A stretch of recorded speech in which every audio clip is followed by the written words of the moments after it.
La ciudad de Dios contra paganos. Traducción de Santos Santa Marta del Río, o San Miguel Fuertes Lanero, o libro 17, de los profetas a Cristo. Capítulo y los tiempos de los profetas. ¿Cómo llegan a su cumplimiento las promesas de Dios a Abraham? A su descendencia sabemos que pertenece, por la misma promesa de Dios, el pueblo israelita según la carne, y todos los demás pueblos según la fe. La respuesta nos la irá dando, según la sucesión de los tiempos, el desarrollo de la ciudad de Dios. Y puesto que el libro anterior llegó hasta el reinado de David, al presente vamos a tratar los acontecimientos que siguen a partir de este reinado con la extensión conveniente a la obra que hemos emprendido. Llamamos tiempo de los profetas a todo el transcurrido desde que Samuel comenzó a profetizar, continuando luego hasta la cautividad de Israel en Babilonia, y, según la profecía del santo Jeremías 1, desde esa época hasta la reconstrucción de la casa del Señor, 70 años después de vueltos los israelitas. Aunque también podríamos llamar justamente profetas al mismo patriarca Noé, en cuyos días destruyó el diluvio toda la tierra, y a otros anteriores y posteriores hasta el comienzo de los reyes en el pueblo de Dios. Y eso en virtud de haberse significado o anunciado por su medio de alguna manera ciertos acontecimientos relativos a la ciudad de Dios y al reino de los cielos, sobre todo teniendo en cuenta que algunos, como Abraham 2 y Moisés 3, fueron así llamados expresamente. No obstante, se llaman clara y principalmente días de los profetas, los que transcurren desde que comenzó a profetizar Samuel. Por mandato de Dios, ungió como rey primero a Saúl y, tras la reprobación de a David, de cuya estirpe nacerían los demás hasta cuando fuera oportuno. Por consiguiente, aunque tratara solamente de mencionar cuanto anunciaron de Cristo los profetas, mientras la ciudad de Dios avanza a través de estos tiempos, muriendo en los que pasan y renovándose en los que les suceden, si tratara, de mencionar todo esto, acometería una obra gigantesca. En primer lugar, porque la misma Escritura, exponiendo ordenadamente la historia de los reyes, sus gestas y sus hechos, aparenta estar ocupada en narrar con histórica diligencia las empresas realizadas. En cambio, si con la ayuda de Dios se la considera atentamente, se descubrirá que está más atenta, o ciertamente no menos, al anuncio de las cosas futuras que a la exposición de las pasadas. Y ¿quién, por poco que reflexione, ignorará el esfuerzo, espacio y volúmenes necesarios para indagar esto con un estudio a fondo y tratar de llevar a cabo su exposición?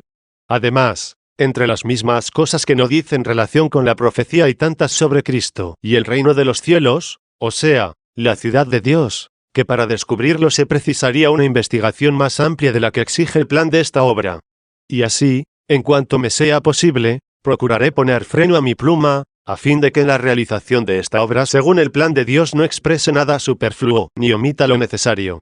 Capítulo 2. Cuando se cumplió la promesa de Dios sobre la tierra de Canaán, que recibió también su posesión el Israel carnal. Hemos dicho en el libro precedente que desde el principio le fueron prometidas por Dios a Abraham dos cosas. La una, que su descendencia había de poseer la tierra de Canaán. Lo que expresan estas palabras, vete a la tierra que te mostraré, y haré de ti un gran pueblo. La otra, mucho más excelente, no se refiere a la descendencia carnal, sino a la espiritual. En virtud de ella es padre no de solo el pueblo de Israel, sino de todos los pueblos que siguen la huella de su fe. Promesa que se comenzó por estas palabras, con tu nombre se bendecirán todas las familias del mundo. 4. Y después hemos demostrado en muchísimos testimonios que se renovaron estas promesas. Por lo tanto, estaba ya en la tierra de la promesa la descendencia de Abraham, esto es, el pueblo de Israel según la carne, y había ya empezado a dominar allí no solo con el dominio y posesión de las ciudades de los adversarios, sino también con la institución de los reyes. Y se habían cumplido ya en gran parte las promesas de Dios sobre el mismo pueblo, no solo las que habían sido hechas a los tres primeros patriarcas, Abraham, Isaac y Jacob, y las que tuvieron lugar en sus épocas, sino también las que se hicieron por el mismo Moisés mediante el cual fue librado el pueblo de la servidumbre de Egipto y reveladas en su tiempo todas las cosas pasadas mientras conducía el pueblo por el desierto. Pero la promesa de Dios sobre la tierra de Canaán, desde cierto río de Egipto hasta el gran río Éufrates 5, no se llevó a término por medio del gran caudillo Jesús Nave. Por su medio fue introducido aquel pueblo en la tierra de promisión, y después de someter a los pueblos la dividió antes de morir entre las 12 tribus, según lo había mandado Dios. Pero tampoco se llevó a término después de él, en tiempo de los jueces. Sin embargo, ya no se profetizaba la cuestión como futura, sino que se esperaba su cumplimiento. Este tuvo lugar por medio de David y de su hijo Salomón, cuyo reino alcanzó toda la extensión prometida. En efecto, sometieron a todos aquellos pueblos y los hicieron tributarios.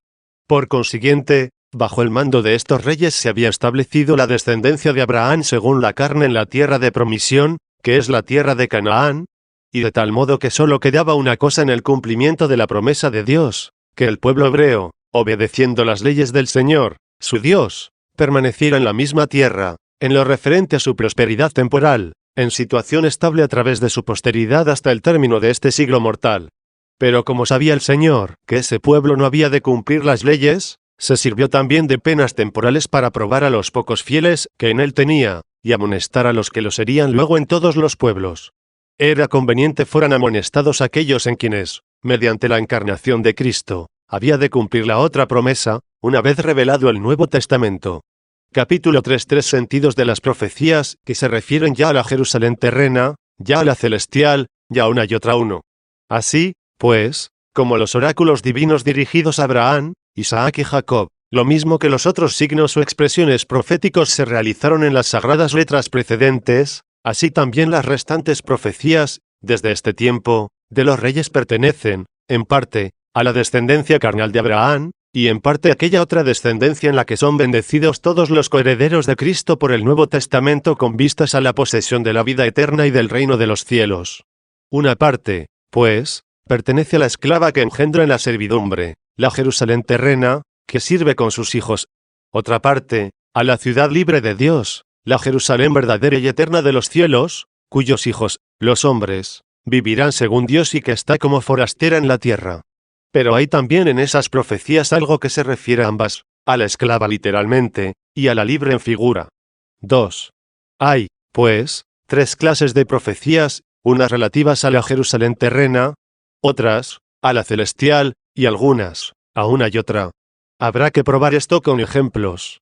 Fue enviado el profeta Natán para corregir al rey David de su grave pecado y anunciarle los males que se le seguirían. 6. ¿Quién duda que pertenecen a la ciudad terrena estas y semejantes profecías, ya sean públicas, es decir, para la salud o utilidad del pueblo, ya privadas, por ejemplo, si alguno en beneficio propio se hace acreedor a las palabras divinas que le den a conocer algo futuro en el ejercicio de la vida temporal? Por otra parte, el siguiente pasaje se refiere, sin duda, a la Jerusalén celeste, cuya recompensa es el mismo Dios, y cuyo supremo y completo bien es tenerle a él y pertenecer al mismo. Mirad que llegan días, oráculo del Señor, en que haré una alianza nueva con Israel y con Judá. No será como la alianza que hice con sus padres cuando los agarré de la mano para sacarlos de Egipto, la alianza que ellos quebrantaron y yo mantuve, oráculo del Señor. Así será la alianza que haré con Israel en aquel tiempo futuro, oráculo del Señor. Meteré mi ley en su pecho, la escribiré en su corazón. Yo seré su Dios, y ellos serán mi pueblo. 7. En cambio, a una y otra se refiere el ser llamada Jerusalén ciudad de Dios, y el profetizarse en ella la futura casa de Dios, cuya profecía parece tener su cumplimiento en la edificación de aquel templo tan célebre por parte de Salomón. Porque estas cosas tuvieron lugar, según la historia, en la Jerusalén terrena, y fueron figuras de la Jerusalén celestial. Este género de profecía está como formado y mezclado con los otros dos. Se halla en los antiguos libros canónicos, que contienen la narración de diversas obras llevadas a cabo. Ha tenido una gran importancia, y ha intrigado mucho y sigue intrigando los ingenios de los investigadores escrituristas para descubrir cómo los hechos históricos anunciados y completados en la descendencia de Abraham según la carne pueden tener un significado alegórico que se ha de realizar en la descendencia del mismo Abraham según la fe. Y esto hasta tal punto que, en opinión de muchos, no existe nada en esos libros anunciado y luego realizado, o simplemente realizado sin anuncio previo, que no insinúe, en sentido figurado, algo relativo a la ciudad celeste de Dios y a sus hijos peregrinos en esta vida. Si esto es así, ya serán 2 y no 3 las clases de oráculos de los profetas, o mejor de todas las escrituras contenidas en el término Antiguo Testamento. No habrá en él nada que pertenezca únicamente a la ciudad terrenal si cuanto de ella, o por su causa, se dice o realiza en tales libros significa algo referente también, de forma alegórica, a la Jerusalén celestial.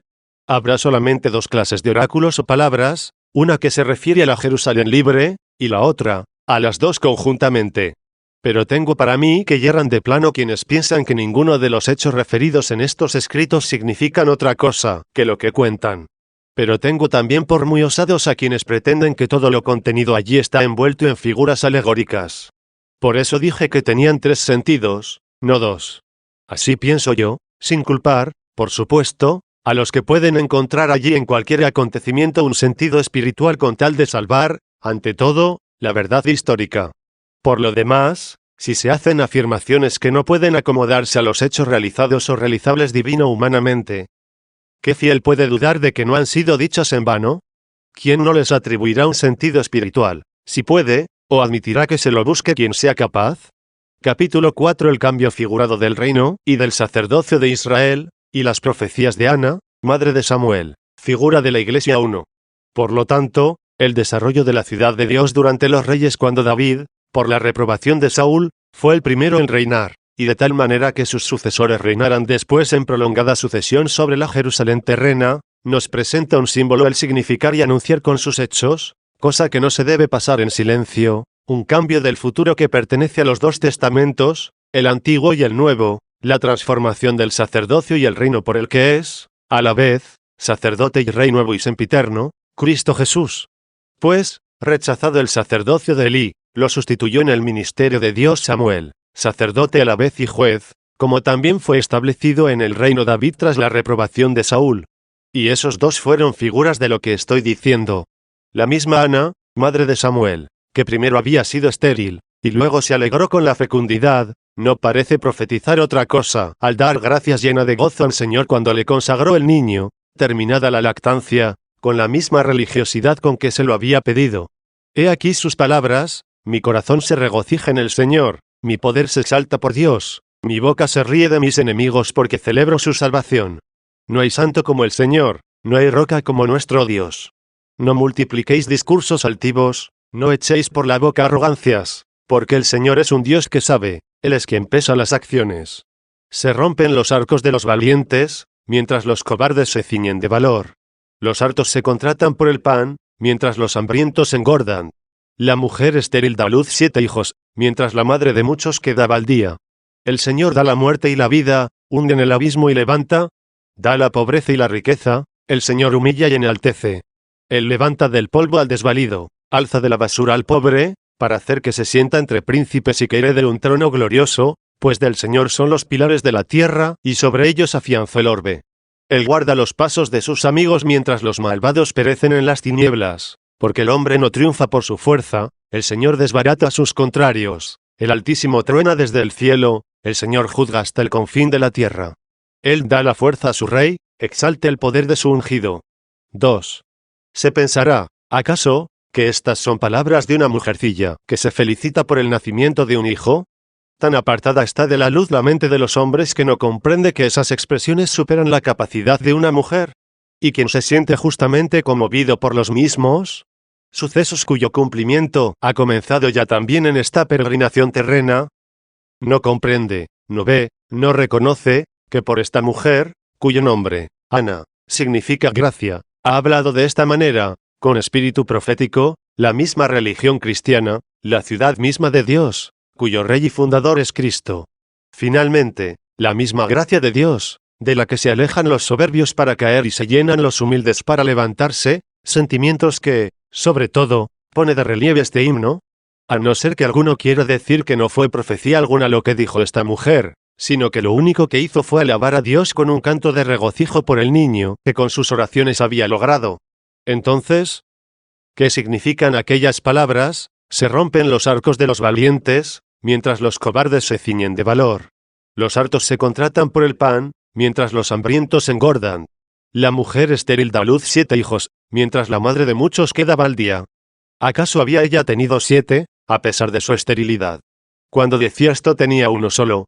Y ni aun después tuvo 7, o 6, siendo Samuel el 7º, sino solamente 3 varones y 2 hembras 8.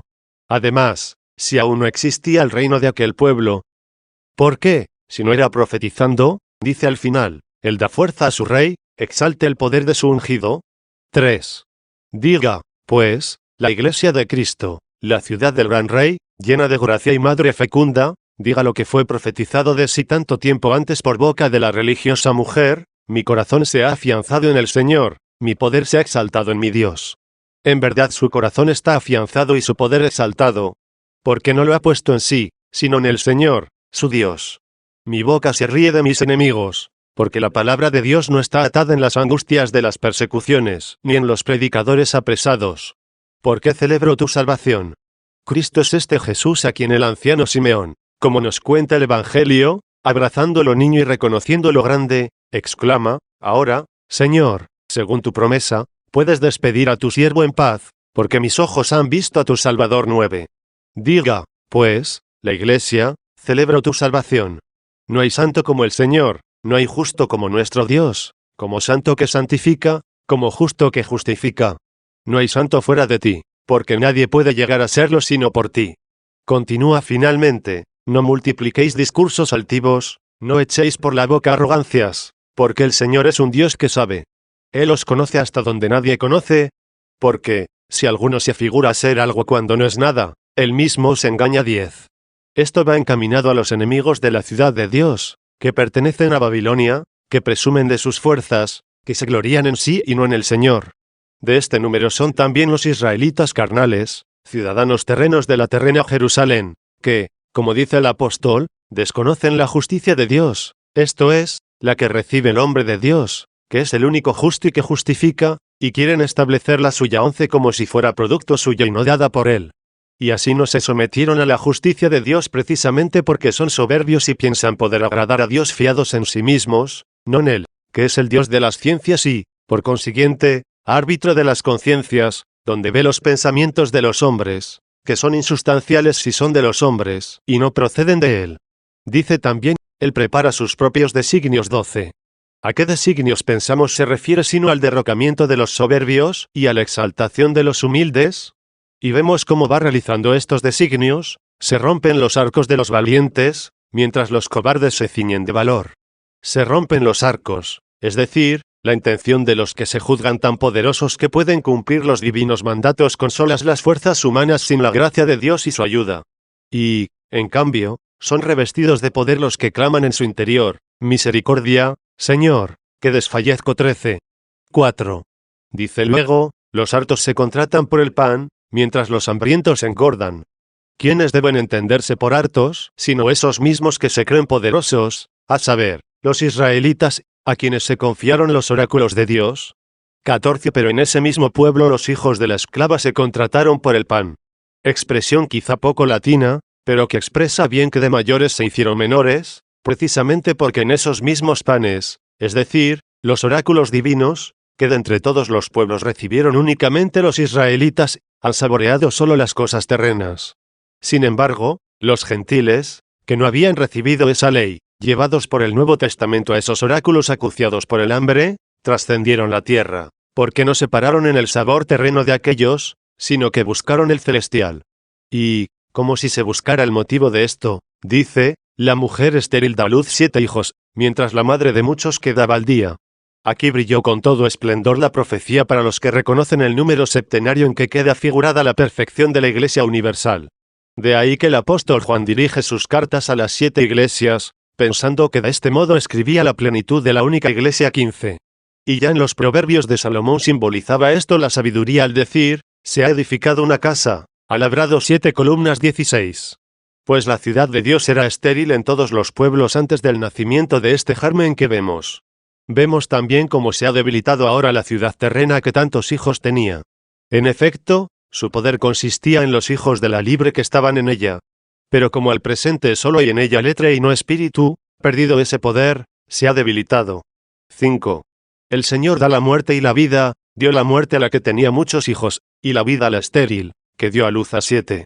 Aunque quizá tenga mejor sentido decir que da vida a los que ha dado muerte, puesto que añade como repitiendo lo mismo, hunde en el abismo y levanta. Pues al decir al apóstol, si habéis resucitado con Cristo, buscadlo de arriba, donde Cristo está sentado a la derecha de Dios, se dirige a los que han recibido del Señor una muerte saludable, y para ellos añade también, gustad las cosas del cielo, no las de la tierra, de suerte que son ellos mismos los que por su hambre han trascendido la tierra. Pues, añade, habéis muerto, he aquí como da el Señor una muerte saludable. Y continúa, y vuestra vida está escondida con Cristo en Dios 17. He aquí, a su vez, como da Dios vida a los mismos. Pero, ¿son los mismos que llevó a los infiernos y que trajo de allí? Sin vacilación alguna de los fieles vemos claramente cumplidos ambos extremos precisamente en nuestra cabeza, con quien dice el apóstol que está escondida nuestra vida en Dios. Pues como no escatimó a su propio Hijo, sino que lo entregó por nosotros 18, esta fue la manera ciertamente de darle la muerte. Y al resucitarlo de entre los muertos, le dio de nuevo la vida. Y como es reconocida su voz en la profecía, no abandonarás mi alma en el infierno 19, es el mismo a quien llevó a los infiernos, y de allí lo sacó. Con su pobreza hemos sido enriquecidos, pues que el Señor da la pobreza y la riqueza. Para conocer bien esto escuchemos lo que sigue: Él humilla y enaltece, humilla a los soberbios y enaltece a los humildes. Y lo que se lee en otra parte: Dios se enfrenta con los arrogantes, pero concede gracia a los humildes. 20, se encierra en las palabras de esta, cuyo nombre significa gracia de Dios. 6. Lo que se dice a continuación: Él levanta del polvo al desvalido. A nadie puede referirlo mejor que a aquel que, siendo rico, se hizo pobre por nosotros para, como dije poco antes, enriquecernos con su pobreza. 21. Y lo levantó de la tierra tan pronto que su carne no pudiera ver la corrupción. Como hay que aplicarle lo que se añadió: alza de la basura al pobre, ya que pobre es lo mismo que indigente, y por el estiércol de donde fue levantado se pueden entender perfectamente los perseguidores judíos, entre cuyo número dice el apóstol que persiguió a la iglesia, añadiendo luego: todo eso que para mí era ganancia lo tuve por pérdida comparado con Cristo. Más aún, lo consideré no solo como pérdida, sino también como estiércol por ganar a Cristo. 22. Por consiguiente, el pobre fue levantado de la tierra sobre todos los ricos, y el indigente fue sacado de aquel estiércol por encima de todos los opulentos para hacer que se siente entre los príncipes, a los cuales dice: os sentaréis en 12 tronos. Y les da en herencia un trono de gloria. Pues esos poderosos habían dicho: nosotros lo hemos dejado todo y te hemos seguido. 23. Verdadero alarde de poder al hacer semejante promesa. 7. Pero, ¿de dónde les ha venido a ellos esto sino de quien a continuación se dice: Él otorga el objeto del voto al que lo hace? Si no fuera así, serían estos del número de aquellos cuyo arco fue debilitado. Él otorga el objeto del voto al que lo hace. No podría ofrecer algo conveniente al Señor, sino quien recibiere de Él lo que ofrece. Y así continúa: Él bendijo los años del justo. 24, para que viva sin término con aquel a quien se dijo: tus años no se acabarán. Los años suyos, en efecto, están firmes allí, y aquí pasan, mejor aún, perecen. Pues no existen antes de venir, y cuando han venido, ya no son, porque vienen con su término. De las dos cosas, Él otorga el objeto del voto al que lo hace y Él bendice los años del justo. La primera es lo que hacemos nosotros, la segunda, lo que recibimos. Pero esto último no se recibe de la liberalidad de Dios si no se ha practicado lo primero con su ayuda, porque el hombre no triunfa con su fuerza. El Señor desbarata a su adversario, es decir, al envidioso de quien hace un voto, y trata de impedirle cumplir lo que prometió. De la ambigüedad del texto griego también se puede entender al adversario suyo. Porque desde el momento en que Dios empieza a poseernos, quien había sido adversario nuestro se hace también adversario suyo, y es vencido por nosotros, aunque no con nuestras propias fuerzas, porque el hombre no es poderoso por su propia fuerza. Por consiguiente, el Señor desbaratará a su adversario, el Señor Santo, para que lo puedan vencer los santos, a los que ha hecho tal es el Señor, el Santo de los santos. 8. De suerte que, no se gloríe el sabio de su saber, no se gloríe el soldado de su valor, no se gloríe el rico de su riqueza. Quien quiera gloriarse, que se gloríe de esto, de conocer y comprender al Señor, y de practicar el derecho y la justicia en medio de la tierra. 25. No es poco lo que conoce y entiende del Señor quien conoce y entiende que hasta esto le viene del Señor, el conocerlo y comprenderlo. Ya lo dice el apóstol. ¿Qué tienes que no hayas recibido? Y si, de hecho, lo has recibido, ¿a qué tanto orgullo? ¿Como si nadie te lo hubiera dado? ¿Como si hubiera en ti algo de qué gloriarte? Practica el derecho y la justicia el que vive rectamente. Y vive rectamente el que obedece a Dios, que manda. Pero el fin del precepto, esto es, a lo que se encamina el precepto, es el amor que brota del corazón limpio, de la conciencia honrada y de la fe sentida. 26. Pero este amor, como testifica el apóstol San Juan, viene de Dios. 27.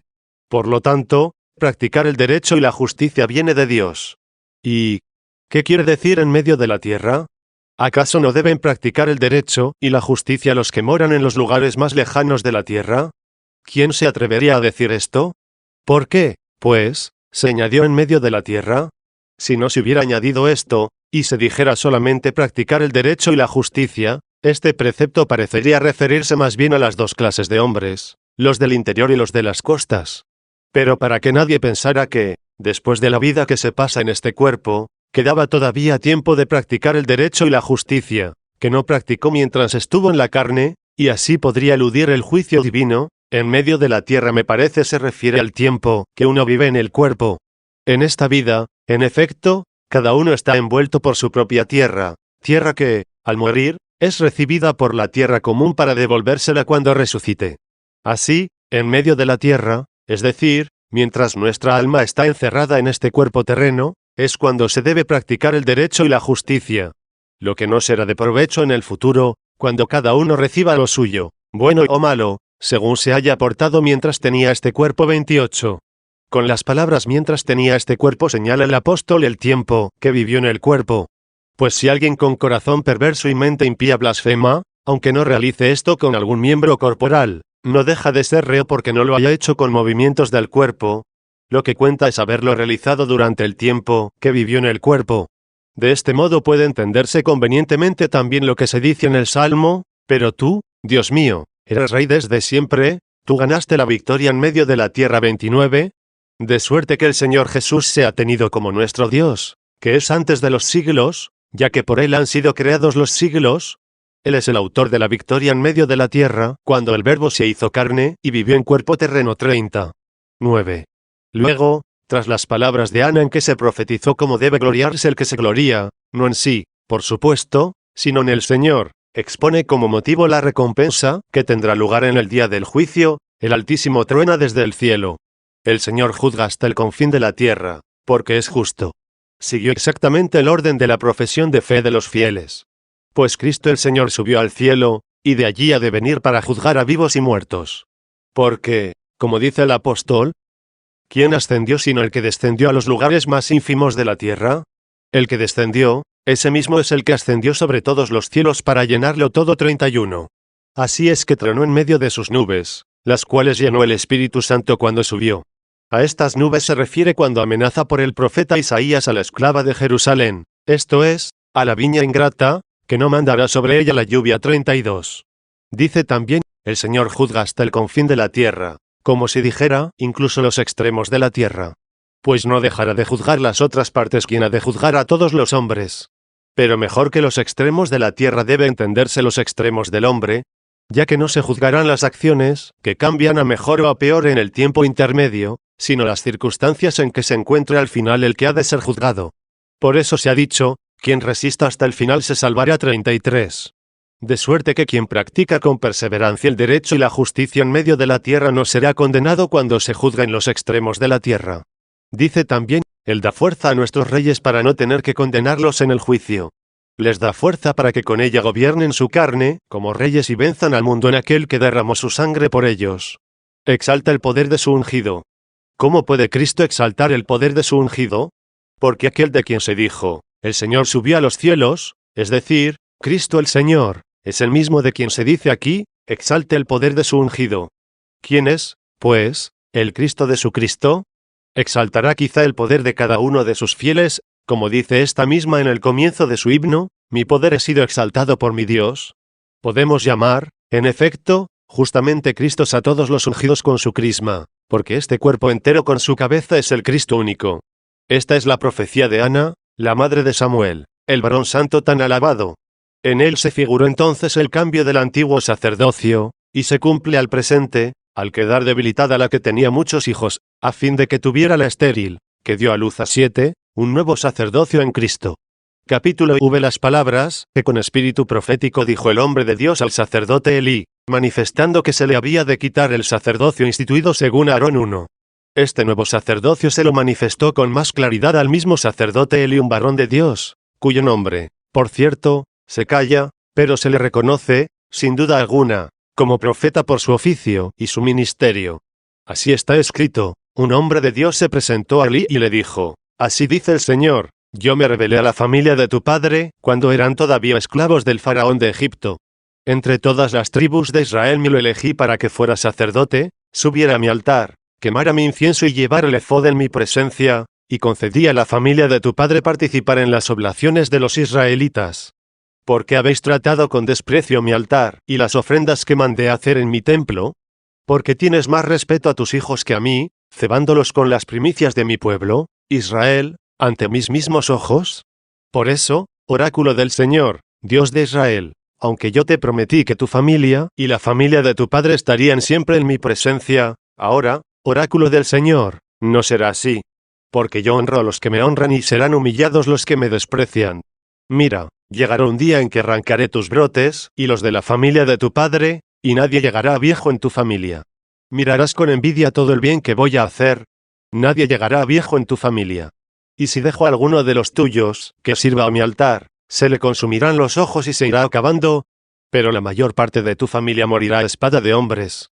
Será una señal para ti lo que les va a pasar a tus dos hijos Jofni y Finees, los dos morirán el mismo día. Yo me nombraré un sacerdote fiel que hará lo que yo quiero y deseo. Le daré una familia estable y vivirá siempre en presencia de mi ungido.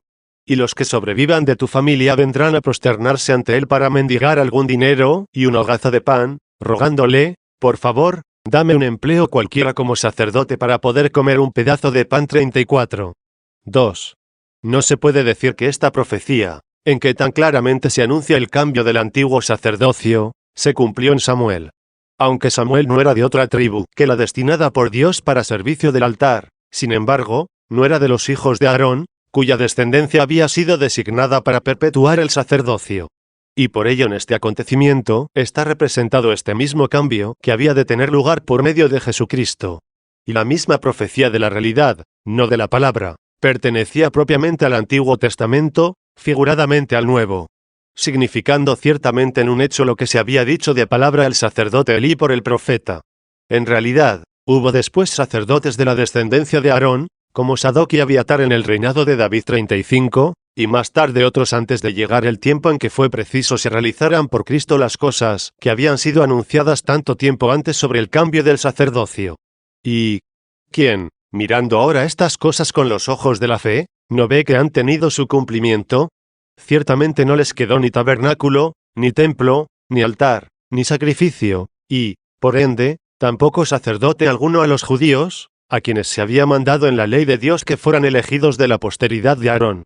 Lo que se ha mencionado aquí al decir aquel profeta, oráculo del Señor Dios de Israel, aunque yo te prometí que tu familia y la familia de tu padre estarían siempre en mi presencia, ahora, oráculo del Señor, no será así. Porque yo honro a los que me honran y serán humillados los que me desprecian.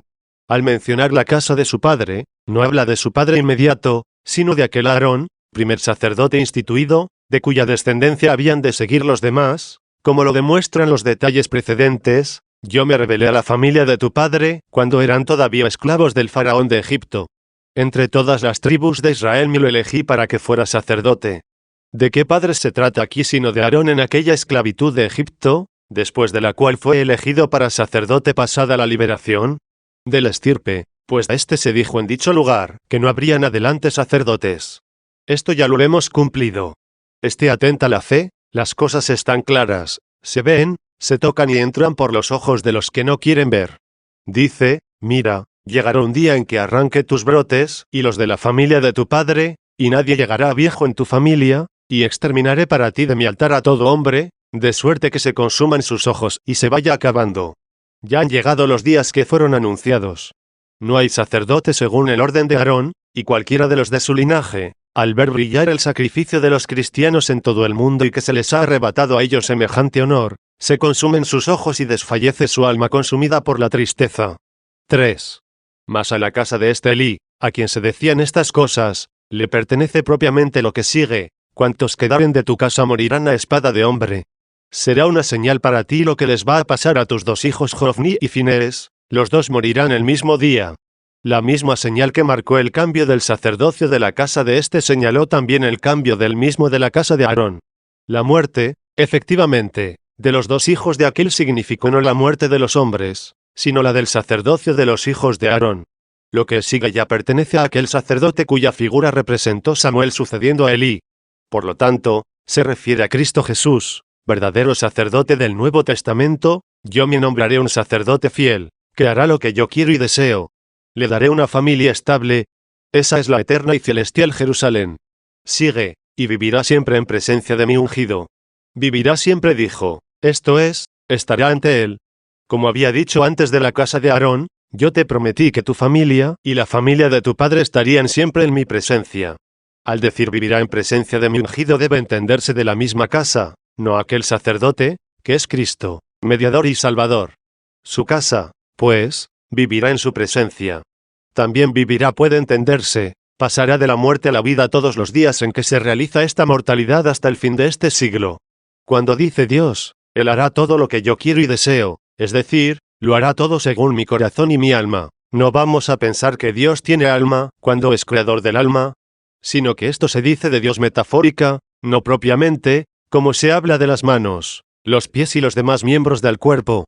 No se vaya a creer que el hombre ha sido hecho en la forma de esta carne a imagen de Dios. Para ello le añaden las alas, que ciertamente no tiene el hombre, y así se dice de Dios: protégeme bajo la sombra de tus alas. 36. Así entenderán los hombres que tal afirmación se hace de su naturaleza inefable con términos figurados, no propios. 4. Se añade luego, y los que vivan de tu familia vendrán a prosternarse ante él. No se habla aquí de la casa de este Elí, sino de la de aquel Aarón, de la cual han sobrevivido hombres hasta la venida de Jesucristo, y no faltan todavía hoy. De la casa de este Elí ya se dijo arriba, cuantos quedaren de tu casa morirán a espada de hombres. No pudo realmente decir aquí, y los que vivan de tu familia vendrán a prosternarse ante él, si es verdad que nadie escaparía a la espada vengadora, sino que quiso se interpretara por aquellos que pertenecen a la descendencia del sacerdocio total según el orden de Aarón. Por consiguiente, si éste pertenece a los restantes predestinados de quienes dijo otro profeta, las reliquias se salvarán. 37, y así el apóstol dice, lo mismo ahora, en nuestros días, ha quedado un residuo, escogido por puro favor. 38, como se ve claramente que se trata de tales residuos al decir, cuantos quedaren de tu casa, ciertamente este cree en Cristo, como creyeron muchísimos de esa estirpe en tiempos de los apóstoles. Y como no faltan ahora, aunque sean muy pocos, quienes creen se cumple así en ellos lo que este hombre de Dios añade a continuación, vendrá a adorarlo con un óbolo de plata. ¿A quién vendrá a adorar sino a aquel supremo sacerdote, que es Dios? Pues ni en aquel sacerdocio según el orden de Aarón acudían los hombres al templo o al altar de Dios a adorar al sacerdote. ¿Y a qué se refiere con un óbolo de plata, sino la brevedad de la palabra de la fe, sobre la cual menciona el apóstol el pasaje? El Señor producirá sobre la tierra una palabra breve y reducida. 39. El uso de esta plata por la palabra nos lo atestigua el Salmo cuando canta, las palabras del Señor son palabras auténticas, como plata limpia de ganga. 40. 5. ¿Qué dice? Pues, este que viene a adorar al sacerdote de Dios y al sacerdote Dios, dame un empleo cualquiera como sacerdote para poder comer un pedazo de pan. No pretendo ser colocado en el honor de mis padres, que no existe ya. Dame una parte de tu sacerdocio, ya que he escogido ser el ínfimo en la casa de Dios. 41. Deseo ser un miembro cualquiera de tu sacerdocio. Por sacerdocio designa aquí al mismo pueblo, cuyo sacerdote es el mediador de Dios y los hombres, el hombre Cristo Jesús. A este pueblo llama el apóstol San Pedro pueblo santo, sacerdocio real. 42. Algunos han interpretado de tu sacrificio, no de tu sacerdocio, pero ello significa igualmente al pueblo cristiano. De ahí las palabras del apóstol San Pablo, como hay un solo pan, aun siendo muchos, formamos un solo cuerpo. 43. Y cuando añade, para poder comer un pedazo de pan, expresa también con elegancia el mismo género de sacrificio, de que dice el mismo sacerdote, el pan que voy a dar es mi carne, para que el mundo viva. 44.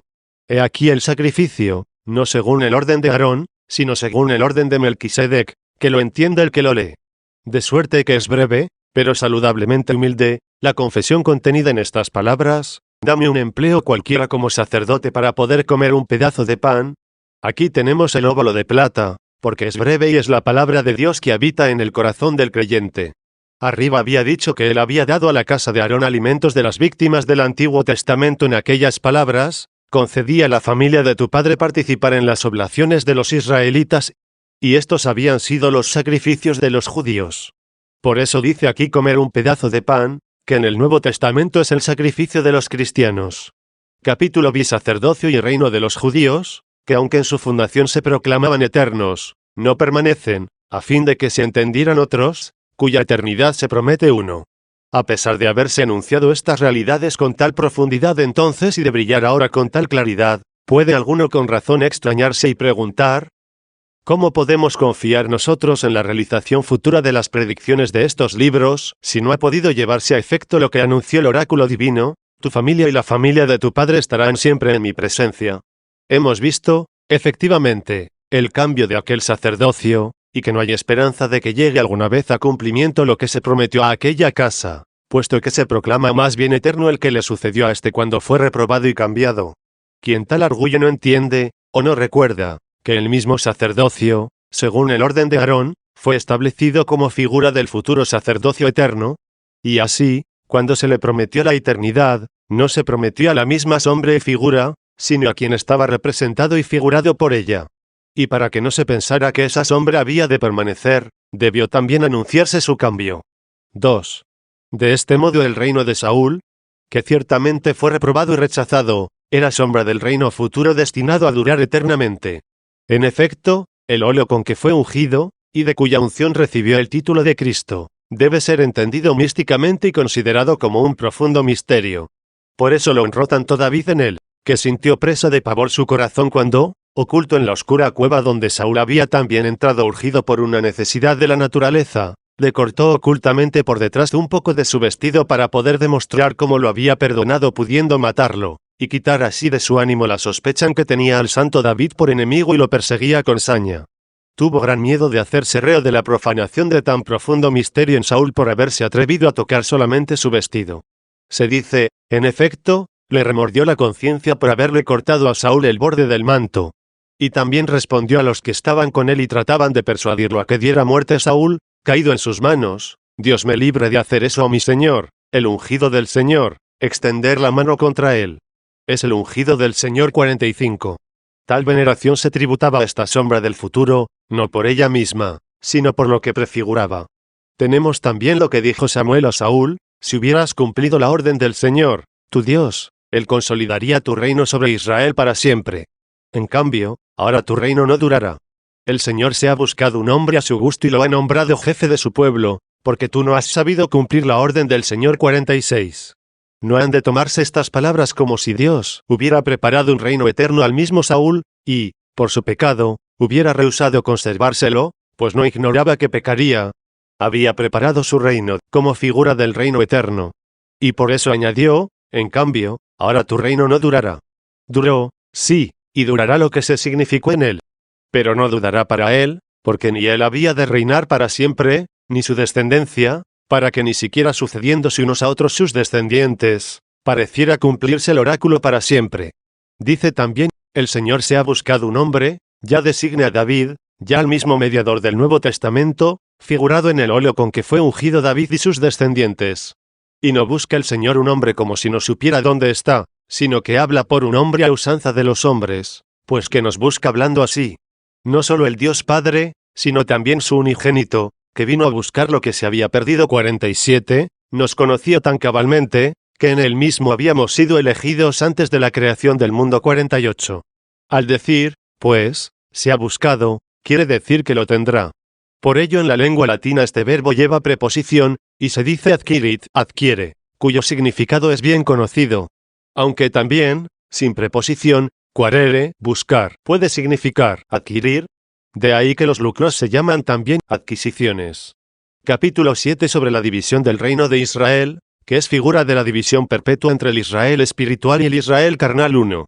De nuevo pecó Saúl por desobediencia, y de nuevo Samuel le dijo en nombre del Señor, por haber rechazado al Señor, el Señor te rechaza hoy como rey. Y una vez más le dijo por el mismo pecado, al reconocerlo Saúl y pedir perdón, rogando a Samuel que volviera con él para aplacar al Señor: no volveré contigo. Por haber rechazado la palabra del Señor, el Señor te rechaza como rey de Israel.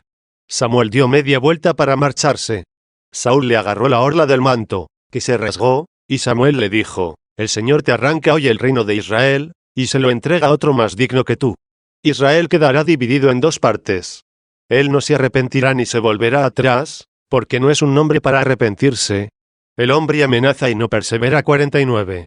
Este a quien se dice: el Señor te rechaza como rey de Israel, y el Señor te arranca hoy el reino de Israel, reinó durante 40 años sobre Israel, tanto tiempo como el mismo David, y oyó esto al principio de su reinado. Con ello se nos quiere manifestar que nadie de su estirpe había de reinar. Y que volvamos la mirada a la estirpe de David, de la cual nació según la carne el mediador entre Dios y los hombres, el hombre Cristo Jesús. 2. No se lee en la Escritura lo que está en la mayor parte de los códices latinos: arrancará el Señor el reino de Israel de tu mano, sino lo que hemos puesto nosotros tomado de los griegos: el Señor arrancará de Israel y de tu mano el reino, queriendo significar que de tu mano es igual que de Israel. Representaba, pues, este hombre figuradamente al pueblo de Israel, pueblo que había de ser el reino cuando entrara en posesión del reino, no carnal, sino espiritualmente, Cristo Jesús, Señor nuestro, por el Nuevo Testamento. Cuando dice de él, y lo daré a un allegado tuyo, se refiere al parentesco carnal, pues Cristo procede de Israel según la carne, lo mismo que Saúl. Pero al añadir, más digno que tú, se puede entender mejor que tú, ya que así lo han interpretado algunos, aunque el sentido de más digno que tú es más aceptable, equivaliendo, como él es bueno, por eso está sobre ti, según aquella otra profecía, mientras yo pongo a tus enemigos bajo tus pies 50. Entre los cuales está Israel, a quien, como a perseguidor suyo, arrebató el reino Cristo.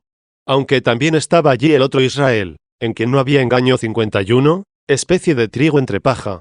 Porque de él procedían también los apóstoles, de él tantos mártires, el primero de los cuales fue Esteban, de él tantas iglesias que menciona el apóstol Pablo dando gloria a Dios por su conversión 52. 3. Estoy bien seguro que a esto hay que aplicar las palabras que siguen: Israel quedará dividido en dos partes, es decir, el Israel enemigo de Cristo y el Israel que se une a Cristo. El Israel que pertenece a la esclava, y el Israel que pertenece a la libre. Pues estos dos linajes coexistían al principio, como si Abraham estuviera unido aún a la esclava, hasta que la libre fecundada por la gracia de Cristo clamó: expulsa a esa criada y a su hijo 53. A causa del pecado de Salomón, en el reinado de su hijo Roboam, sabemos que Israel fue dividido en dos y que perseveró así, teniendo cada parte sus reyes, hasta que el pueblo entero, en un gran desastre, fue destruido y llevado por los caldeos. Pero, ¿qué tiene que ver esto con Saúl, ya que tal amenaza debía hacerse más bien al mismo David, cuyo hijo era Salomón? En fin, ahora el pueblo hebreo no está dividido entre sí, sino dispersado indistintamente por todo el mundo, y de acuerdo en un mismo error. Y aquella división con que Dios amenazó al mismo reino y al pueblo en la persona de Saúl, que los representaba, se consideró como eterna e inmutable a tenor de las palabras que siguen: él no se arrepentirá ni volverá atrás, porque no es un hombre para arrepentirse. Este amenaza y no persevera. Es decir, el hombre amenaza y no persevera, pero no Dios, que no se arrepiente como el hombre. Aun cuando dice que se arrepiente, se quiere significar el cambio de las cosas, permaneciendo inmutable la presciencia divina. Cuando se dice que no se arrepiente, se debe entender que no cambia. 4. Por estas palabras vemos que Dios ha pronunciado una sentencia irrevocable y perpetua sobre esta división del pueblo de Israel. ¿Cuántos han pasado, pasan o pasarán de ese pueblo a Cristo no eran de allí según la presciencia divina, aunque sí según la unidad e identidad de la naturaleza del género humano? Los israelitas que, uniéndose a Cristo, perseveran en él, jamás estarán con los israelitas que perseveran siendo enemigos suyos hasta el fin de esta vida, sino que permanecerán en la división que se ha anunciado aquí. El Antiguo Testamento, que procede del monte Sinaí y que engendra hijos para la esclavitud 54, no tiene utilidad alguna sino la de dar testimonio del Nuevo Testamento. Por lo demás, mientras se lee a Moisés, se echa un velo sobre el corazón, y al pasar a Cristo, se quita ese velo 55. Lo que cambia es la intención de los que pasan del viejo al nuevo, no buscando ya la felicidad de la carne, sino la del espíritu. Es así que el gran profeta Samuel, antes de ungir rey a Saúl, clamó al Señor por Israel y fue escuchado, y estando ofreciendo los holocaustos, al acercarse los enemigos en plan de batalla contra el pueblo de Dios, tronó el Señor sobre ellos, fueron confundidos, chocaron contra Israel y fueron vencidos. Entonces tomó Samuel una piedra, la colocó entre la nueva y la antigua Masefat, y la llamó Ebenezer, que quiere decir piedra de la ayuda, diciendo: hasta aquí nos ayudó el Señor 56. Masefat significa intención. La piedra del auxiliador es la mediación del Salvador, por quien hay que pasar de la Masefat antigua a la nueva, esto es, de la intención con que se esperaba en el reino de la carne la falsa felicidad carnal, a la intención con que se esperaba por el Nuevo Testamento, en el reino de los cielos, la auténtica felicidad espiritual. Y como no hay nada mejor, hasta alcanzarle nos ayuda Dios. Capítulo 8. Las promesas hechas a David en su hijo, en modo alguno se cumplieron en Salomón, sino plenamente en Cristo 1. Me parece ya tiempo de poner en claro que le prometió Dios a David, sucesor de Saúl en el reino, en cuyo cambio fue figura de aquel otro cambio final con el que se relaciona todo lo dicho y escrito por Dios y que pertenece al tema que nos ocupa. Habiéndole sucedido prósperamente muchas empresas al rey David, pensó levantar un templo a Dios, el templo tan excelente y famoso que fue construido más tarde por su hijo Salomón. Estando él en este pensamiento, dirigió el Señor la palabra al profeta Natán para que la transmitiera al rey. Le dijo que no sería David el que edificaría la casa, y que no había él mandado en tan largo tiempo a nadie de su pueblo que le edificara una casa de cedro. Después le dijo: «Di esto a mi siervo David, así dice el Señor de los ejércitos, yo te saqué de los apriscos, de andar tras las ovejas, para ser jefe de mi pueblo, Israel. Yo he estado contigo en todas las empresas. He aniquilado a todos tus enemigos. Te haré famoso como a los más famosos de la tierra. Daré un lugar a mi pueblo, Israel. Lo plantaré para que viva en él sin sobresaltos, sin que vuelvan a humillarlo los malvados como antaño, cuando nombré jueces en mi pueblo, Israel. Te daré paz con todos tus enemigos. Y, además, el Señor te comunica que te dará una dinastía. Y cuando hayas llegado al término de tu vida y descanses con tus antepasados, estableceré después de ti a una descendencia tuya, nacida de tus entrañas, y consolidaré tu reino. Él edificará un templo en mi honor, y yo consolidaré su trono real para siempre. Yo seré para él un padre, y él será para mí un hijo. Si se tuerce, lo corregiré con varas y golpes, como suelen los hombres. Pero no le retiraré mi lealtad como se la retiré a Saúl, al que aparté de mi presencia. Tu casa y tu reino durarán por siempre en mi presencia. Tu trono permanecerá por siempre. 57. 2. Quien piense que esta gran promesa tuvo su cumplimiento en Salomón se encuentra en un grave error. Se fija en las palabras «Él edificará un templo en mi honor», porque Salomón construyó aquel noble templo, pero no se fija en las otras: «Tu casa y tu reino durarán por siempre en mi presencia». Atienda, pues, y mire la casa de Salomón llena de mujeres extranjeras adorando falsos dioses, y al mismo rey, sabio en otro tiempo, seducido y arrastrado a la misma idolatría. A buen seguro que no os hará pensar que Dios ha prometido esto con mentira, o que no pudo conocer cómo se había de portar Salomón y su casa. Ni aun así deberíamos dudar nosotros, aunque no viéramos el cumplimiento de estas profecías en Cristo nuestro Señor, que procede de la descendencia de David según la carne. 58, para no vernos forzados a buscar vana e inútilmente a otro Mesías, como lo hacen los carnales judíos. Pues ellos mismos reconocen claramente que no es Salomón el hijo que Len se prometió a David en este lugar. Y, sin embargo, a pesar de estar revelado con tal claridad el prometido, afirman con notable ceguera que todavía esperan a otro. Es verdad que se verificó en Salomón, en cierto modo, una imagen de lo que vendría, precisamente en la construcción del templo, en el mantenimiento de la paz a tono con su nombre. Salomón quiere decir pacífico, y en la admirable alabanza que mereció al comienzo de su reinado. Pero en su misma persona, como sombra del futuro, anunciaba, no mostraba, a Cristo Señor nuestro. Por ello se escribieron de él algunas cosas, como si fueran predicciones sobre él mismo, cuando la Escritura Santa, que mezcla la profecía con los hechos realizados, nos dibuja en él, en cierto modo, la figura de cosas futuras. Pues, aparte de los libros históricos, donde se cuenta su reinado, tenemos inscrito a nombre suyo el Salmo 71. En él se dicen muchas cosas que de ningún modo pueden convenirle, y, en cambio, le convienen a Cristo el Señor con clara transparencia. Aparece evidentemente que en aquel se dibujó cierta figura, y en este se presentó la misma realidad. Son bien conocidas, de hecho, las fronteras del reino de Israel, y, no obstante, en este salmo se lee, entre otras cosas, dominará de un mar a otro, y desde el río a los confines de la tierra. 59. Esto lo vemos cumplido en Cristo. Comenzó su dominio desde el río, donde, bautizado por Juan y mostrado por él, comenzó a ser conocido por sus discípulos, que lo llamaron no solo Maestro, sino también Señor. 3. Salomón comenzó a reinar todavía en vida de su padre, lo que no sucedió con ninguno de aquellos reyes, para manifestar claramente con esto que no es él a quien figura esta profecía, que se dirige a su padre diciendo: «Y cuando hayas llegado al término de tu vida y descanses con tus antepasados, estableceré después de ti a una descendencia tuya, nacida de tus entrañas, y consolidaré tu reino. Como en lo que sigue, él edificará un templo en mi honor, se ha de juzgar que está profetizado Salomón, y, en cambio, en lo que antecede, cuando hayas llegado al término de tu vida y descanses con tus antepasados, estableceré después de ti a una descendencia tuya. No se ha de entender que ha sido prometido el otro pacífico, que ha de levantarse, según el anuncio, no antes, como aquel, sino después de la muerte de David. Pues por mucho tiempo después que viniera Cristo, sin duda era después de la muerte del rey David, a quien se prometió que era preciso viniera él a edificar la casa del Señor, no de madera y piedra, sino de hombres, como nos regocijamos de que la está edificando.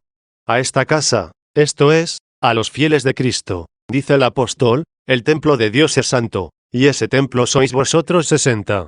Capítulo 9. Cuán semejante es la profecía sobre Cristo en el Salmo 88 a las promesas que se hacen en los libros de los reyes por boca del profeta Natán. Por esto también, en el Salmo 88, titulado Instrucción a Etán israelita, se hace mención de las promesas hechas por Dios al rey David, y se dicen algunas cosas semejantes a las que se encuentran en el libro de los reyes. Tales son: he jurado a David, mi siervo, te fundaré un linaje perpetuo. Y también aquello: un día hablaste en visión a tus amigos, he ceñido la corona a un héroe, he levantado un soldado contra el pueblo. Encontré a David, mi siervo, y lo he ungido con óleo sagrado, para que mi mano esté siempre con él y mi brazo lo haga valeroso. No lo engañará el enemigo, ni los malvados lo humillarán. Ante él desharé a sus adversarios, y heriré a los que me odian. Mi fidelidad y misericordia lo acompañará, por mi nombre crecerá su poder. Extenderé su izquierda hasta el mar, y su derecha hasta el gran río. Él me invocará: tú eres mi Padre, mi Dios, mi roca salvadora. Y yo lo nombraré mi primogénito, excelso entre reyes de la tierra. Le mantendré eternamente mi favor, y mi alianza con él será estable.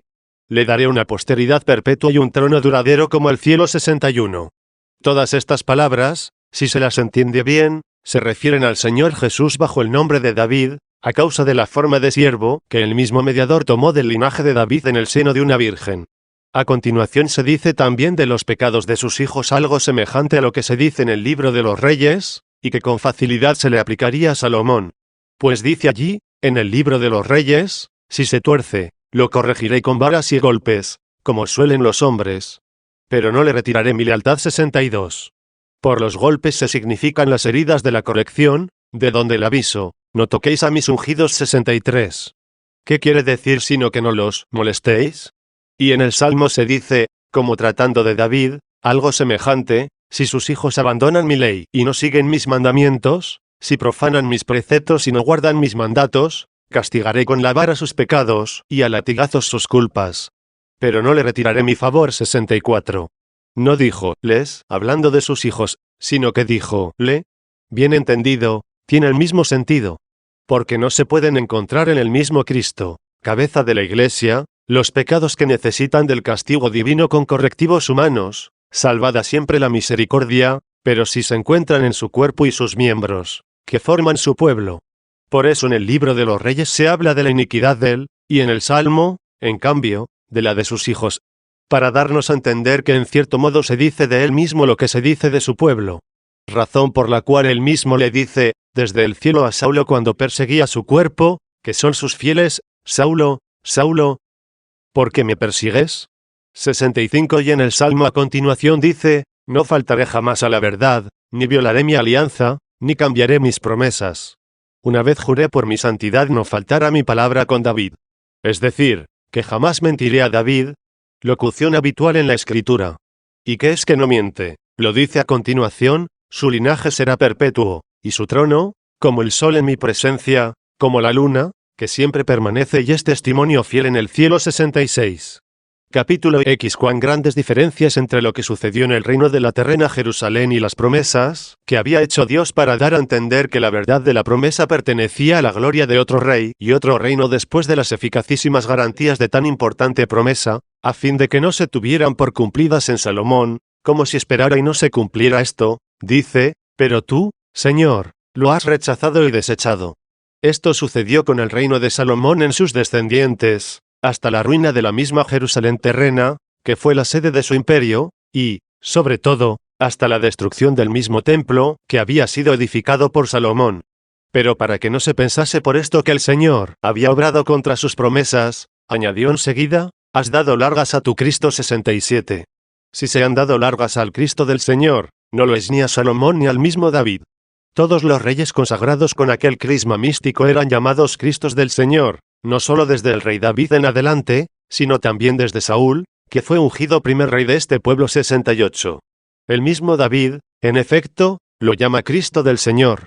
Pero había un solo Cristo verdadero, cuya figura representaban aquellos por la unción profética, y este, según el sentir de los hombres, que pensaban había de ser visto en David o en Salomón, era diferido para muy largo tiempo.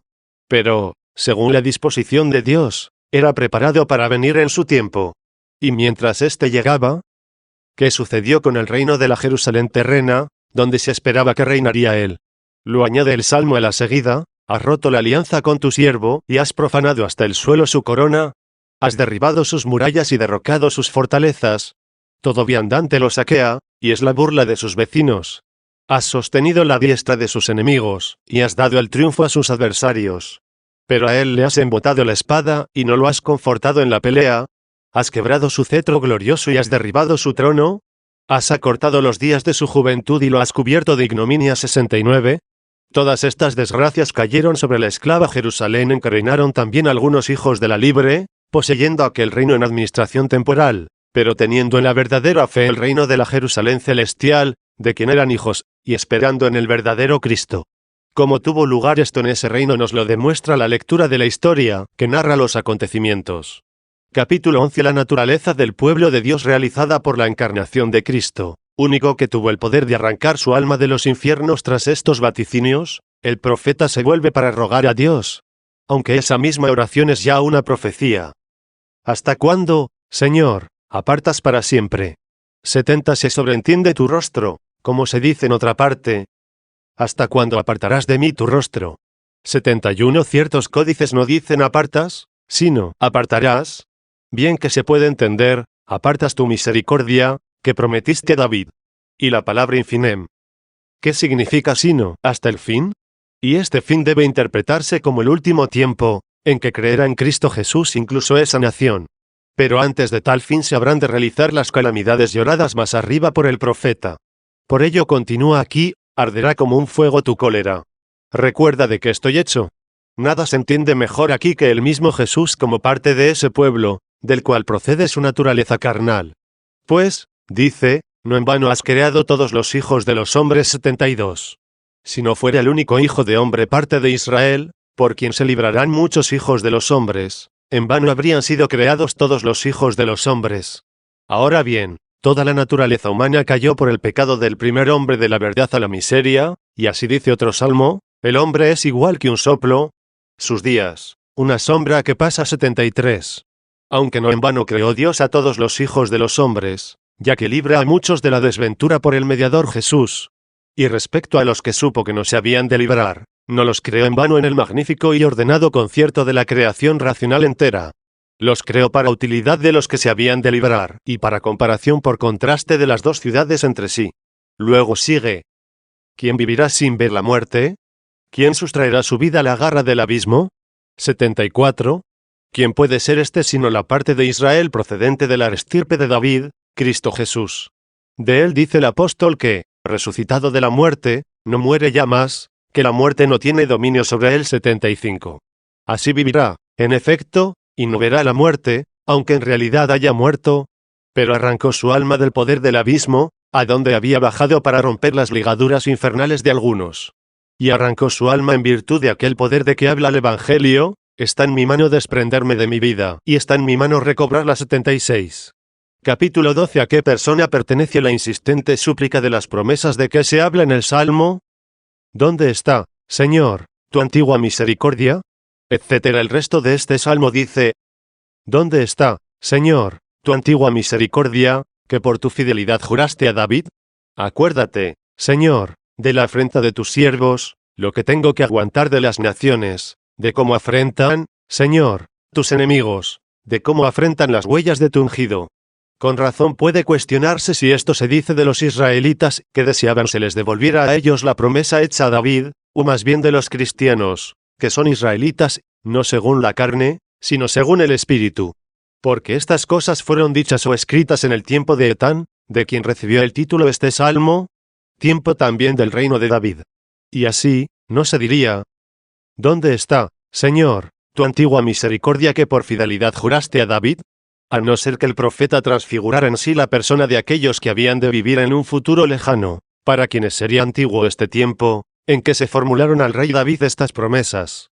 Aunque puede entenderse que muchas naciones, cuando perseguían a los cristianos, les echaban en cara la pasión de Cristo, llamada mutación por la Escritura, ya que muriendo se hizo inmortal. Puede también entenderse la mutación de Cristo, como echada en rostro a los israelitas, pues esperando que vendría para ellos, se pasó a los gentiles. Esto mismo le reprochan ahora muchas naciones, que han creído en él por el Nuevo Testamento, mientras ellos permanecen en sus antiguallas.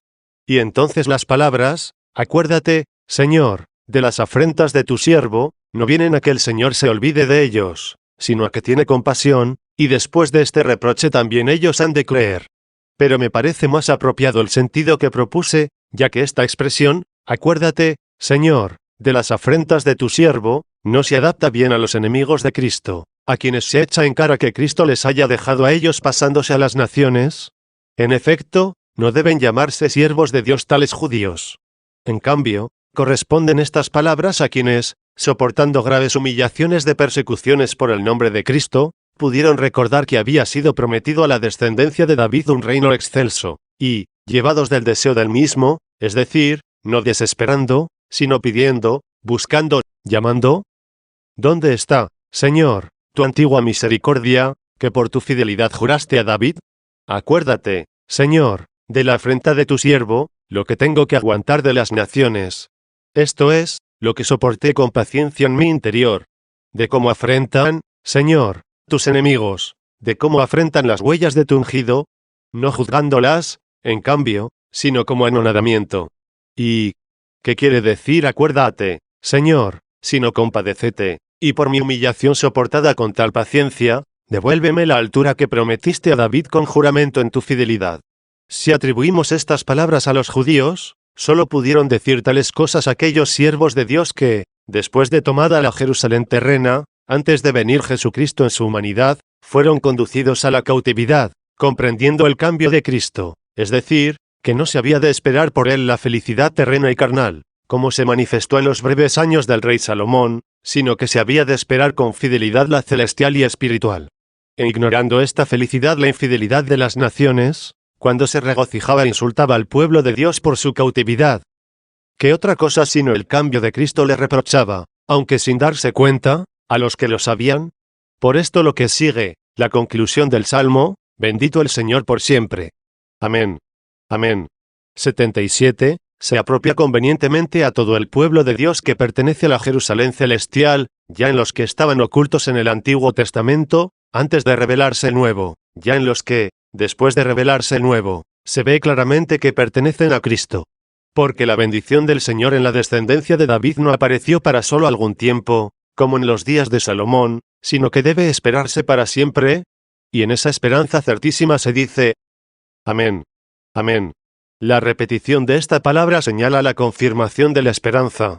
Así, David, dándose cuenta de esto, dice en el segundo libro de los Reyes, del cual hemos pasado a este salmo: has hecho a la casa de tu siervo una promesa para el futuro, añadiendo por eso poco después: dígnate, pues, bendecir a la casa de tu siervo para que esté siempre en tu presencia. 78.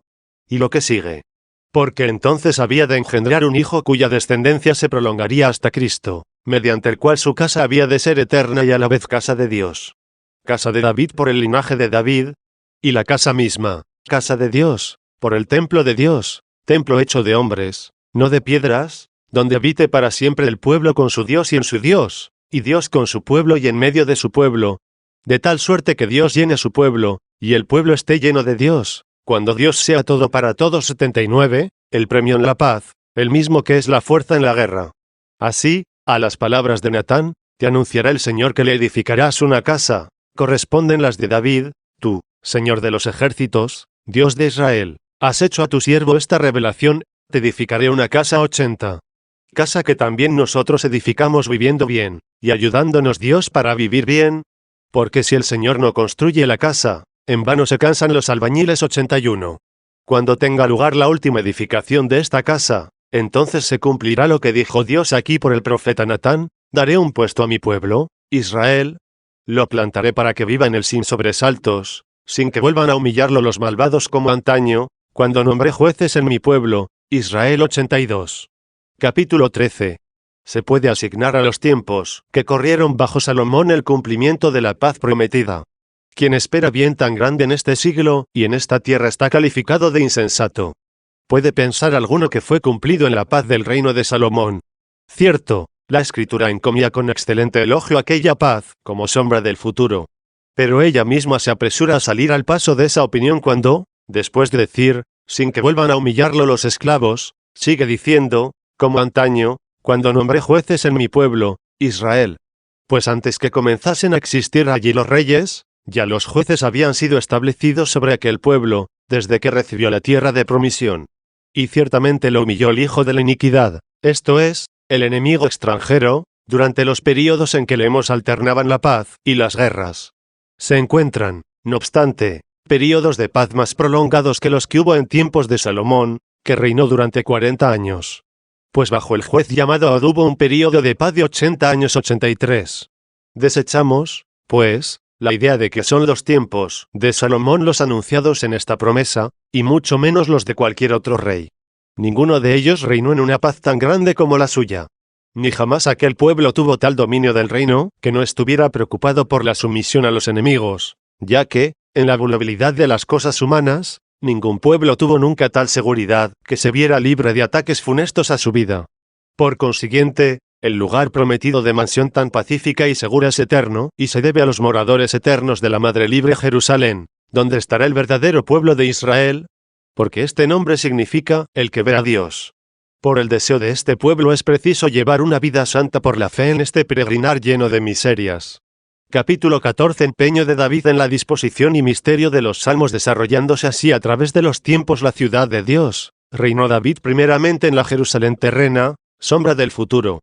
Era David hombre erudito en el arte del canto, y amaba la armonía musical, no por un deleite vulgar, sino por sentimiento religioso, sirviendo en ella a su Dios, el verdadero Dios, en transporte místico de una gran realidad. Porque el concierto apropiado y moderado de los diversos sonidos manifiesta con su armoniosa variedad la unidad compacta de una ciudad bien ordenada. Casi todas sus profecías se encuentran en los Salmos, que en número de 150 tenemos en un libro llamado Salterio.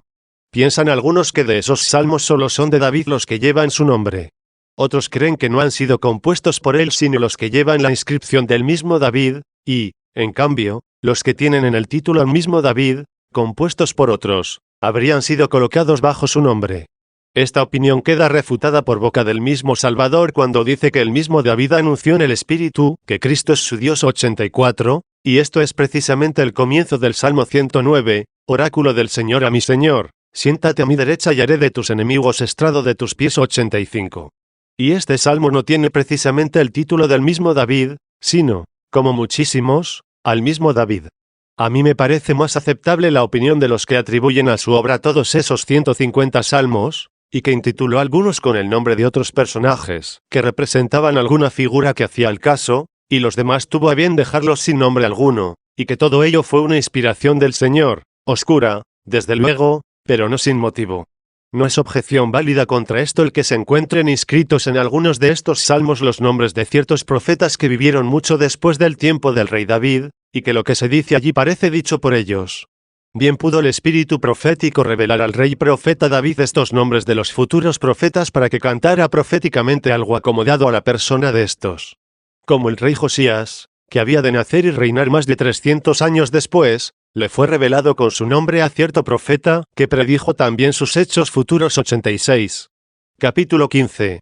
Deben aducirse para el contexto de esta obra todas las profecías de los salmos sobre Cristo y la Iglesia. Me parece que ya se espera de mí explique en este lugar qué es lo que profetizó David en los salmos sobre Cristo nuestro Señor y su Iglesia. Para llevar a cabo esta empresa, como parece exigirlo esa espera, aunque ya lo he hecho con un salmo, me es más bien un obstáculo la abundancia que la escasez. En efecto, no puedo citarlo todo en gracia de la brevedad. Temo, por otra parte, que al elegir algunos textos pase por alto otros que a muchos, conocedores de los mismos, parezcan más necesarios. Además, como el testimonio que se aduce del contexto de todo el Salmo debe tener la garantía de que nada existe que se le oponga, si no apoya todo el contenido, temo también pueda parecer que, a usanza de los centones, andamos desgajando versículos para nuestro intento, como de un gran poema que no trata de ese asunto, sino de otro muy diverso. Pero para demostrar esto en cada uno de los salmos se hace preciso exponerlo todo entero. Y cual sea la envergadura de obra semejante lo declaran suficientemente mis tratados y los que han llevado a cabo otros. Léalos, pues, quien lo desee y tenga tiempo. Allí encontrará las muchas y grandes profecías que David, rey y profeta, hizo sobre Cristo y su iglesia, es decir, sobre el rey y la ciudad que fundó. Capítulo 16. Cosas que en realidad o en figura se dicen en el Salmo 44 referentes a Cristo y a la iglesia 1.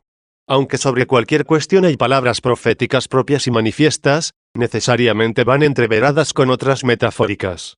Y estas, sobre todo por los de inteligencia más corta, exigen de los entendidos un duro esfuerzo de exposición y comentario. Cierto que algunos pasajes, con solo su lectura, nos muestran a Cristo y a la iglesia, bien que, teniendo espacio, siempre hay que explicar ciertas cosas que no se entienden tan claramente. Tal es el siguiente pasaje del libro de los Salmos: me brota del corazón un poema bello, recito mis versos a un rey. Mi lengua es ágil pluma de escribano. Eres el más bello de los hombres, en tus labios se derrama la gracia, el Señor te bendice eternamente. Cíñete al flanco la espada, valiente, es tu gala y tu orgullo. Cabalga victorioso por la verdad y la justicia, tu diestra te enseña a realizar proezas. Tus flechas son agudas, los pueblos se rinden, se acobardan los enemigos del rey. Tu trono, oh Dios, permanece para siempre, cetro de rectitud es tu cetro real. Has amado la justicia y odiado la impiedad, por eso el Señor, tu Dios, te ha ungido con aceite de júbilo entre todos tus compañeros. A mirra, aloe y acacia huelen tus vestidos, desde los palacios de marfiles te deleitan las arpas. Hijas de reyes salen a tu encuentro 87. ¿Quién, por tardo que sea de entendimiento, oyendo hablar a Dios, cuyo trono es eterno, no reconoce aquí a Cristo, a quien predicamos y en quien creemos, y este mismo Cristo ungido por Dios a la manera que Él unge, no con crisma visible, sino con espiritual e inteligible? ¿Quién hay tan ignorante en esta religión, o tan sordo frente a su fama tan difundida, que desconozca que ha sido llamado Cristo por el crisma, esto es, por la unción? Pero una vez reconocido Cristo como Rey, el que se ha sometido al que es Rey de verdad, de mansedumbre y de justicia, que investigue según sus disponibilidades todo lo que aquí se dice metafóricamente, cómo es el más bello de los hombres, con una hermosura tanto más amable y admirable, cuanto menos corporal. ¿Cuál es su espada? ¿Cuáles son sus flechas? Y todo lo demás que se ha expuesto no propia, sino metafóricamente.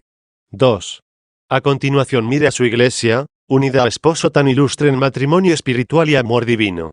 De ella se habla a continuación: de pie a tu derecha está la reina enjollada con oro de Ofir. Escucha, hija, mira, inclina el oído, olvida tu pueblo y la casa paterna, prendado está el rey de tu belleza.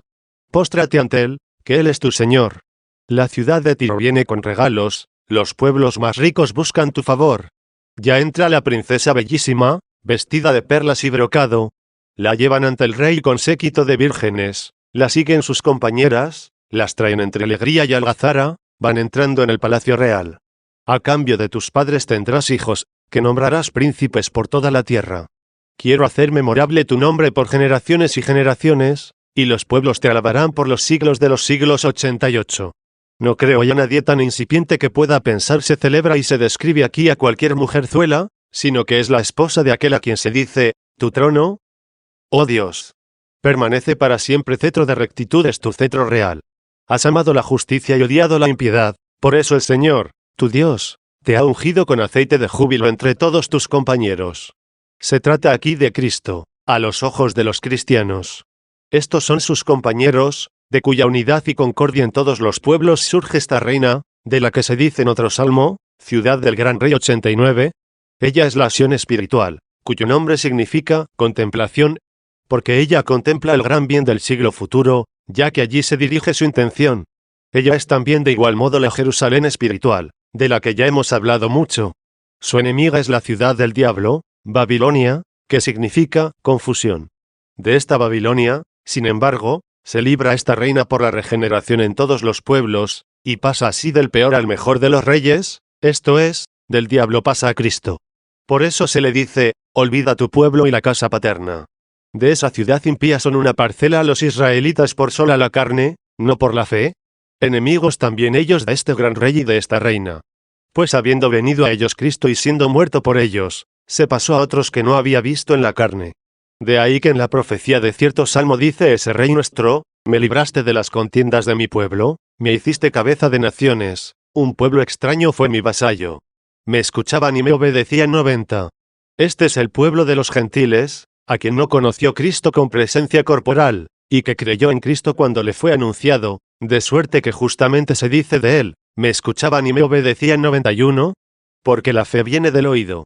Este pueblo, digo, agregado a los verdaderos israelitas, según la carne y la fe, es el que forma la ciudad de Dios, que dio a luz también a Cristo cuando existía solo en aquellos israelitas, de los cuales procedía la Virgen María, en cuyo seno tomó carne Cristo para hacerse hombre.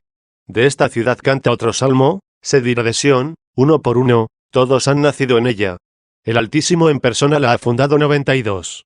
¿Quién es este Altísimo, sino Dios? Y por eso Cristo Dios, antes de hacerse hombre por medio de María en aquella ciudad, la fundó él mismo en los patriarcas y profetas. A esta reina, pues, ciudad de Dios, se dijo tanto tiempo antes por la profecía lo que ya vemos cumplido, a cambio de tus padres tendrás hijos, que nombrarás príncipes por toda la tierra.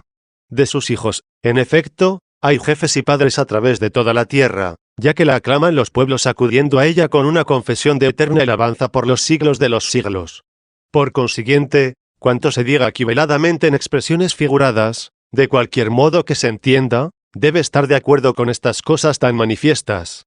Capítulo 12. Lo que en el Salmo 109 se refiere al sacerdocio de Cristo, y en el 21 a su pasión. Lo mismo ocurre en el Salmo en que se habla clarísimamente del sacerdocio de Cristo, como en el otro de su reinado, oráculo del Señor a mi Señor, siéntate a mi derecha y haré de tus enemigos estrado de tus pies. Que Cristo está sentado a la diestra de Dios Padre es una verdad que creemos, no lo vemos. Que sus enemigos estén puestos bajo sus pies, aún no aparece. Se está llevando a cabo, aparecerá al fin. También esto se cree ahora, se verá después. Pero lo que sigue, desde Sión extenderá el Señor el poder de tu cetro. Somete en la batalla a tus enemigos, es tan manifiesto, que el negarlo sería no solo infidelidad e infelicidad, sino también desfachatez. Confiesan los mismos enemigos, que desde Sión fue promulgada la ley de Cristo, que nosotros llamamos Evangelio, y reconocemos como cetro de su poder. Que él reina en medio de sus enemigos lo atestiguan los mismos entre quienes reina, rechinando los dientes y deshaciéndose, pero sin poder nada contra él. Algo después dice, el Señor lo ha jurado y no se arrepiente. Con estas palabras significa que será eterno, lo que añade, tú eres sacerdote eterno según el rito de Melquisedec 93. Porque no existirá ya el sacerdocio y el sacrificio según el rito de Aarón, y se ofrecerá por doquier por el sacerdote Cristo el que ofreció Melquisedec cuando bendijo a Abraham 94. ¿Quién se atreverá a dudar de quién dijo esto? Y a estas cosas claras hay que referir otras, expresadas algo más oscuramente en el mismo Salmo, si se han de entender rectamente. Lo cual ya hemos hecho nosotros en nuestros sermones al pueblo. Así, en aquel Salmo donde Cristo expresa por la profecía la humillación de su pasión diciendo, me taladran las manos y los pies, puedo contar mis huesos. Ellos me miran triunfantes. Con estas palabras se significó el cuerpo extendido en la cruz, con pies y manos sujetas y traspasadas con los clavos, y ofreciéndose de este modo en espectáculo a los que lo contemplaban y observaban. Y añade también, se reparten mi ropa, echan a suerte mi túnica 95. La historia evangélica nos cuenta cómo se cumplió esta profecía 96. Así se entienden rectamente otros detalles, que se citan allí con menor claridad, si están de acuerdo con las cosas, que brillan con tal claridad. Sobre todo, porque los hechos que no creemos como pasados, sino que vemos presentes, al igual que se leen enunciados tanto tiempo antes, se ven ya manifiestos ahora en el mundo entero. En efecto, se dice un poco después, lo recordarán y volverán al Señor hasta los confines del orbe. En su presencia se postrarán las familias de los pueblos. Porque del Señor es el reino, Él gobierna los pueblos 97. Capítulo 18. Profecías sobre la muerte y resurrección del Señor en los Salmos 3, 40, 15 y 67. 1. Tampoco los oráculos de los salmos pasaron en silencio su resurrección. ¿Qué significa sino lo que en nombre suyo se canta en el Salmo 3? Yo me dormí y me entregué a un profundo sueño, y me levanté porque el Señor me tomó bajo su amparo. 98. ¿Puede alguien errar tanto hasta pensar que el profeta quiso indicarnos algo grande por lo de dormir y levantarse, si este sueño no fuese la muerte, y el despertar la resurrección, que fue preciso profetizar en tales términos de Cristo? Esto se pone mucho más de manifiesto en el Salmo 40, donde, según la costumbre, se narran en la persona del mismo mediador como pasadas las cosas que se profetizan como futuras, porque las que habían de venir se tomaban ya en la predestinación y presciencia de Dios como realizadas, por ser seguras. Dice, mis enemigos me desean lo peor, a ver si se muere y se acaba su apellido. El que viene a verme habla con fingimiento, disimula su mala intención, y cuando sale afuera la dice. Mis adversarios se reúnen a murmurar contra mí, hacen cálculos siniestros. ¿Acaso el que duerme ha de volver a levantarse? Cierto, estas palabras no tienen otro sentido que... ¿acaso el que muere ha de resucitar? Pues lo que antecede demuestra que sus enemigos habían pensado y preparado su muerte, y que esto había sido llevado a cabo por el que entraba a ver y salía a traicionar. ¿A quién no se le ocurre pensar que este es Judas, hecho de discípulo, traidor? Y como habían de hacer lo que maquinaban, es decir, le habían de dar muerte, demostrándoles la ineficacia de su malicia al tratar de dar muerte en vano al que había de resucitar, añadió ese verso como diciendo, ¿qué hacéis, necios? Vuestro crimen será mi sueño. ¿Acaso el que duerme ha de volver a levantarse? Sin embargo, el gran crimen que iban a cometer no había de quedar impune, como lo indican los versos siguientes, incluso mi amigo, de quien yo me fiaba, que compartía mi pan, es el primero en traicionarme, es decir, me ha pisoteado. Pero tú, Señor, apiádate de mí, haz que pueda levantarme para que yo les dé su merecido. 99. ¿Quién puede negar esto viendo a los judíos tras la muerte y la resurrección de Cristo arrancados de raíz de sus moradas con los estragos y destrucción de la guerra? Pues el que había sido muerto por ellos resucitó infligiéndoles un correctivo corporal, a más del que reserva para los incorregibles, cuando venga a juzgar a los vivos y a los muertos. El mismo Señor Jesús, descubriendo a los apóstoles al traidor, al alargarle el pan 100, mencionó el verso de este salmo diciendo que se cumplía en sí mismo. El que compartía mi pan es el primero en traicionarme. Aquello de quien yo me fiaba no conviene a la cabeza, sino al cuerpo, pues el Salvador conocía a aquel de quien ya había dicho antes, uno de vosotros es un diablo. 101. Pero acostumbra referir así la persona de sus miembros y atribuirse lo que es de ellos, porque la cabeza y el cuerpo son un solo Cristo. Y por eso aquello del Evangelio, tuve hambre y me disteis de comer, que explica diciendo, cada vez que lo hicisteis con un hermano mío de esos más humildes, lo hicisteis conmigo. 102. Así dijo que había esperado lo que habían esperado de Judas sus discípulos, cuando fue agregado a los apóstoles. 2. Pero los judíos piensan que el Cristo, que esperan no ha de morir. Por eso no creen que el nuestro es el anunciado por la ley y los profetas, sino no sé qué otro suyo, que se figuran ajeno a la prueba de la muerte. Y así sostienen con sorprendente ingenuidad y ceguera que las palabras citadas no significan la muerte y la resurrección, sino el sueño y el despertar. Pero bien claro les grita el Salmo 15, por eso se me alegra el corazón, se gozan mis entrañas, y mi carne descansa en la esperanza. Porque no abandonarás mi alma en el abismo, ni dejarás a tu fiel conocer la corrupción. 103. ¿Quién sino el que resucitó al tercer día podía decir que su carne había descansado con la esperanza de no ser abandonada por su alma en el infierno, sino de ser vivificada al tornar esta a fin de que no se corrompiese como se corrompen los cadáveres? Ciertamente no pueden aplicar esto al profeta y rey David. También les grita el Salmo 67, nuestro Dios es un Dios que salva, y el Señor saldrá de la muerte. 104. Se puede decir cosa más clara. El Dios que salva es el Señor Jesús, que quiere decir Salvador o salud. La explicación de este nombre se dio cuando se dijo antes de nacer de una virgen, dará a luz un hijo y le pondrás de nombre Jesús, porque él salvará a su pueblo de los pecados. 105. Para remisión de esos pecados fue derramada su sangre, y fue preciso que no tuviera otra salida de esta vida que la muerte.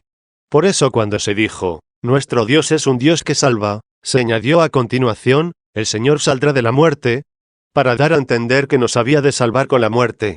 Y se pronunció con admiración y el Señor, como si dijera, es tal esta vida de los mortales, que ni el mismo Señor puede salir de ella sino por la muerte.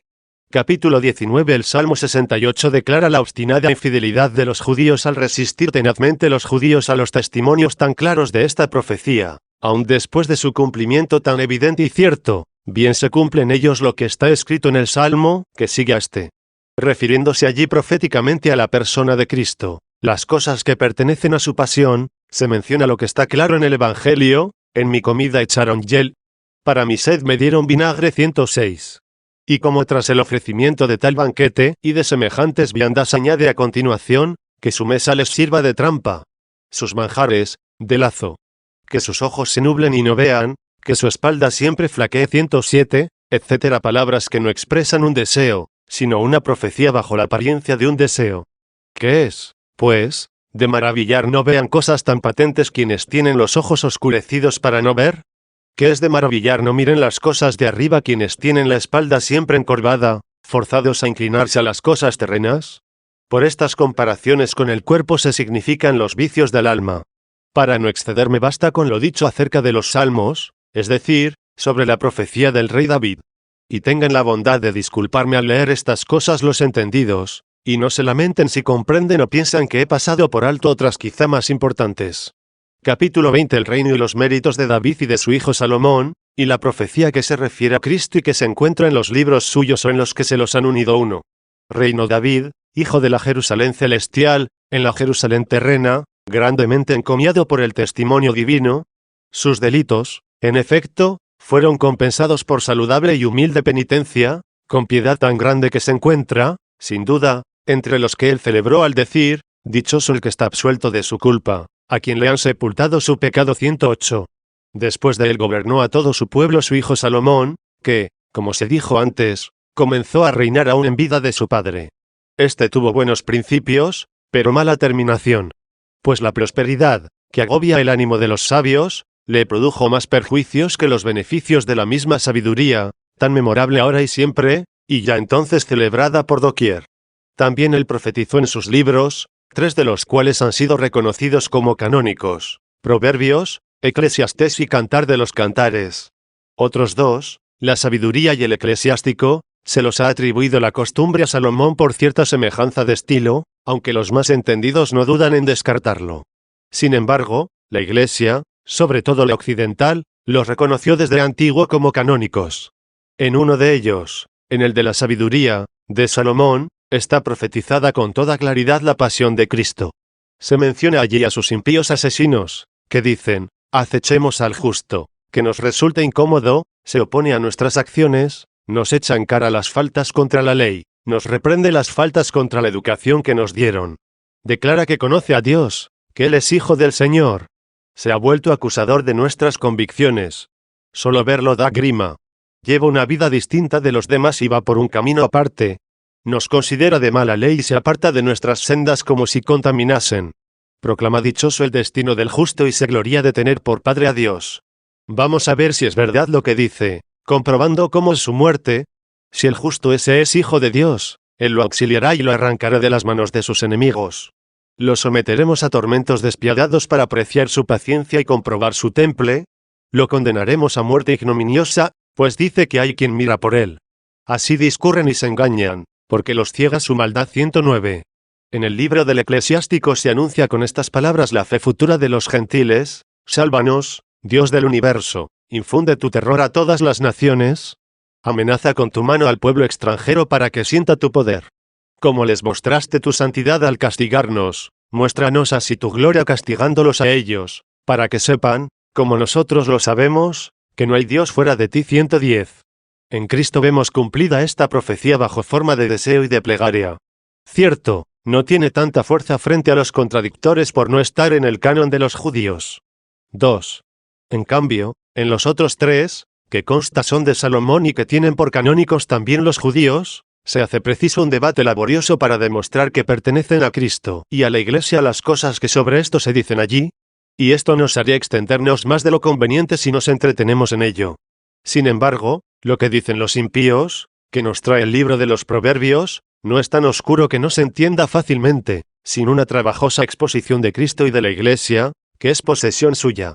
Dice así: escondamos injustamente en la tierra al varón justo.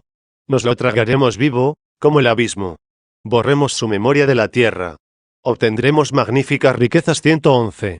Algo semejante nos muestra el mismo Señor Jesús en la parábola evangélica que dijeron los malos colonos: este es el heredero, venga, lo matamos y nos quedamos con su herencia. 112. También en el mismo libro, aquel pasaje que hemos resumido antes al tratar del estéril, que dio a luz a 7, fue entendido, tan pronto como se pronunció, de Cristo y de la Iglesia por los que conocen a Cristo, como sabiduría de Dios. La sabiduría se ha edificado una casa, ha labrado 7 columnas, ha preparado un banquete, mezclado el vino y puesta la mesa, ha despachado a sus criados para que lo anuncien en los puntos que dominan la ciudad, los inexpertos, que vengan aquí. Quiero hablar a los faltos de juicio, venid a comer de mi pan y a beber el vino que he mezclado. 113. Reconocemos aquí ciertamente a la sabiduría de Dios, esto es, el Verbo coeterno con el Padre, que se preparó un cuerpo humano en el seno virginal, y que unió a a su iglesia como los miembros a su cabeza, que preparó la mesa con el vino y el pan, donde aparece también el sacerdocio según el rito de Melquisedec, y que convocó a los ignorantes y pobres de espíritu. Ya dijo el apóstol que eligió a los débiles de este mundo para convertir a los fuertes. 114. No obstante, a estos débiles les dice lo que sigue: dejad la inexperiencia y viviréis, seguid el camino de la prudencia. 115. Hacerse partícipes de esta mesa es comenzar a tener vida. Pues en lo que dice en otro libro, el del Eclesiastés, el único bien del hombre es comer y beber. 116. ¿Se puede creer, dijo, algo más digno de crédito que lo que pertenece a la participación de esta mesa, que el mismo mediador del Nuevo Testamento nos presenta, según el rito de Melquisedec, abastecida de su cuerpo y de su sangre? Porque este sacrificio sucedió a todos aquellos sacrificios del Antiguo Testamento, que se inmolaban como sombra del futuro. Por lo cual reconocemos también en el Salmo 39 la voz del mismo mediador, que habla por boca del profeta: tú no quieres sacrificios ni ofrendas, pero me has dado un cuerpo perfecto. 117. En efecto, en lugar de todos aquellos sacrificios y ofrendas, se ofrece su cuerpo y se administra a los que comulgan. Este Eclesiastés, en su teoría del comer y beber, que repite frecuentemente y recomienda mucho, muestra bien claramente que no se refiere al placer de los banquetes carnales, según aquello: más vale visitar la casa en duelo que la casa en fiestas. Y aun poco después, el sabio piensa en la casa en duelo, el necio piensa en la casa en fiesta. 118. Pero en este libro tengo por más digno de mención lo que se refiere a las dos ciudades, la del diablo y la de Cristo, y a los reyes de las mismas, el diablo y Cristo. Ay del país donde reina un muchacho, y sus príncipes madrugan para sus comilonas. Dichoso el país donde reina un noble y los príncipes comen a su tiempo en fortaleza, y no en confusión. 119. Llama muchacho al diablo por su necedad, soberbia, temeridad, petulancia y demás vicios que suelen abundar en esa edad. En cambio, a Cristo lo llama hijo de nobles, es decir, de los santos, patriarcas, que pertenecen a la ciudad libre, de los cuales fue engendrado según la carne. Los príncipes de aquella ciudad comen muy de mañana, es decir, antes de la hora conveniente, porque no esperan la verdadera felicidad oportuna, que está en el siglo futuro, y desean regodearse a toda prisa con los placeres de este mundo. En cambio, los príncipes de la ciudad de Cristo esperan pacientemente el tiempo de la felicidad no engañosa. Por eso dicen fortaleza y no en confusión, porque no les falla la esperanza de que dice el apóstol: la esperanza no defrauda. 120. Y también el Salmo: pues los que esperan en ti no quedan defraudados. 121. Por lo que se refiere al cantar de los cantares, es una especie de placer de almas santas en las bodas de aquel rey y aquella reina de la ciudad, es decir, Cristo y la Iglesia. Pero este placer está envuelto en velos alegóricos con el fin de que sea deseado con más ardor y manifestado con mayor satisfacción, y aparezca el esposo, a quien se dice en el mismo cántico: los justos te aman. 122. Y la esposa que oye, la caridad en tus delicias. 123. Pasamos muchas cosas en silencio por la premura en acabar esta tarea. Capítulo 21. Reyes sucesores de Salomón. Tanto en Judá como en Israel los príncipes de aquella ciudad comen muy de mañana. En Judá como en Israel, apenas encontramos hayan pronunciado alguna palabra o realizado alguna acción simbólica que proféticamente pueda referirse a Cristo y a la Iglesia. Judá e Israel son los nombres de las partes en que, como castigo de Dios, fue dividido aquel pueblo, por el pecado de Salomón, en tiempo de su hijo Roboam, que sucedió a su padre en el reino. En efecto, las 10 tribus que recibió Jeroboam, servidor de Salomón, constituido rey de ellas en Samaria, fueron llamadas propiamente Israel, aunque este era el nombre de todo aquel pueblo. En cambio, las otras dos tribus, es decir, de Judá y Benjamín, por miramiento a David, para que no quedase totalmente arrancado el reino de su estirpe, recibieron el nombre de Judá, por ser esta la tribu de que procedía David. Y la tribu de Benjamín, perteneciente, como dije, al mismo reino, era de donde procedía Saúl, rey anterior a David. Estas dos tribus, como se ha dicho, se llamaban Judá, y con ese nombre se distinguían de Israel, nombre propiamente de las otras 10 tribus con su rey. La tribu de Leví, como fue sacerdotal, dedicada al servicio de Dios, no al de los reyes, hacia el número 13. Porque José, uno de los 12 hijos de Israel, no formó una sola tribu, como los demás, sino 2, Efraín y Manasés.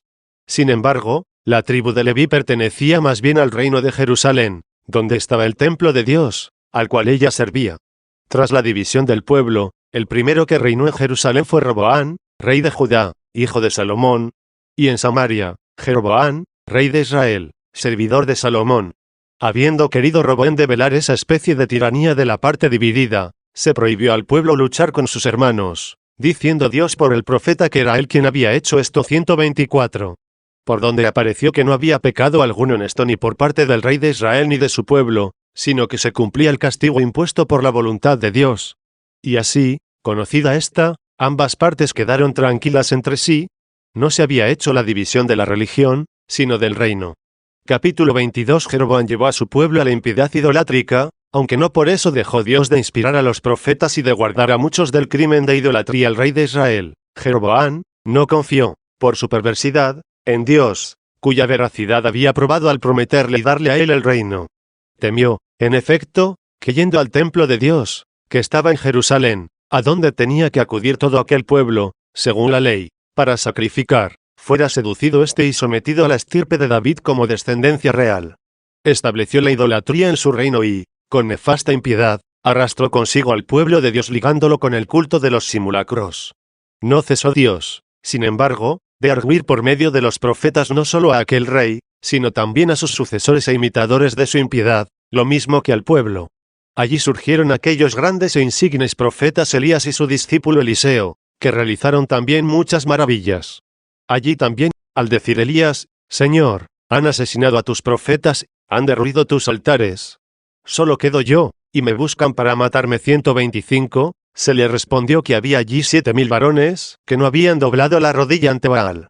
Capítulo 23. Vicisitudes de los dos reinos de los hebreos, hasta que ambos fueron llevados en distinta fecha a la cautividad.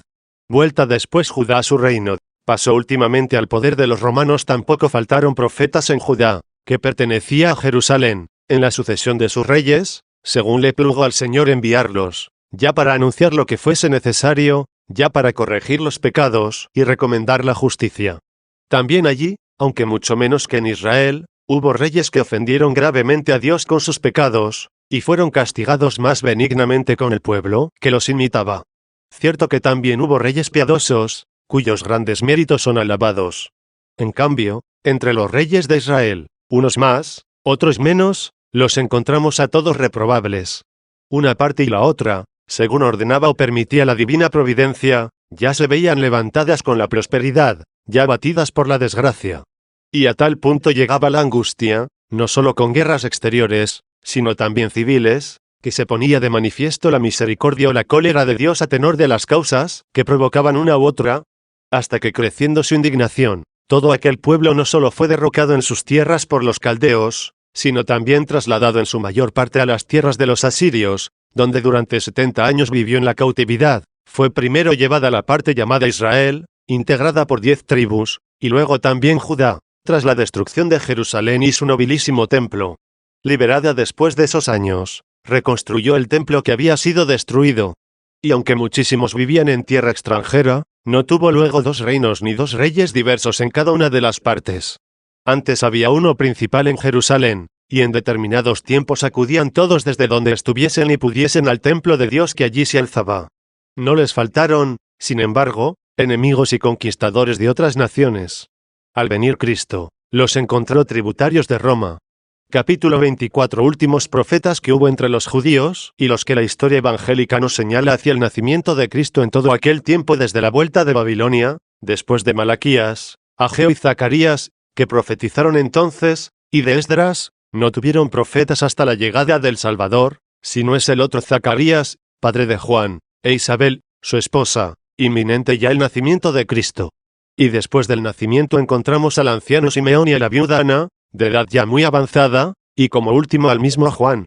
Este, siendo joven, no anunció como futuro a Cristo, también joven, sino que, con un conocimiento profético, lo mostró cuando aún no era conocido. Por eso dijo el mismo Señor, la ley y los profetas hasta Juan 126. El Evangelio nos da a conocer las profecías de estos 5, y en él también la misma Virgen, Madre del Señor, se encuentra profetizando antes de Juan 127. Pero los judíos réprobos no reciben la profecía de estos, aunque sí las recibieron los innumerables que de entre ellos creyeron en el Evangelio. Porque entonces de verdad Israel se dividió en 2 bandos, según la división anunciada como irrevocable al rey Saúl por el profeta Samuel. En cambio, incluso los judíos réprobos han recibido en su canon como últimos a Malaquías, Ageo, Zacarías y Esdras. Pues hay escritos suyos que, como los de otros que en tan reducido número de tan gran multitud de profetas escribieron sus profecías, merecieron la autoridad del canon. De sus predicciones, en relación con Cristo y con la Iglesia, considero necesario exponer algunas en esta obra. Pero será más cómodo hacerlo en el libro siguiente para no recargar este demasiado.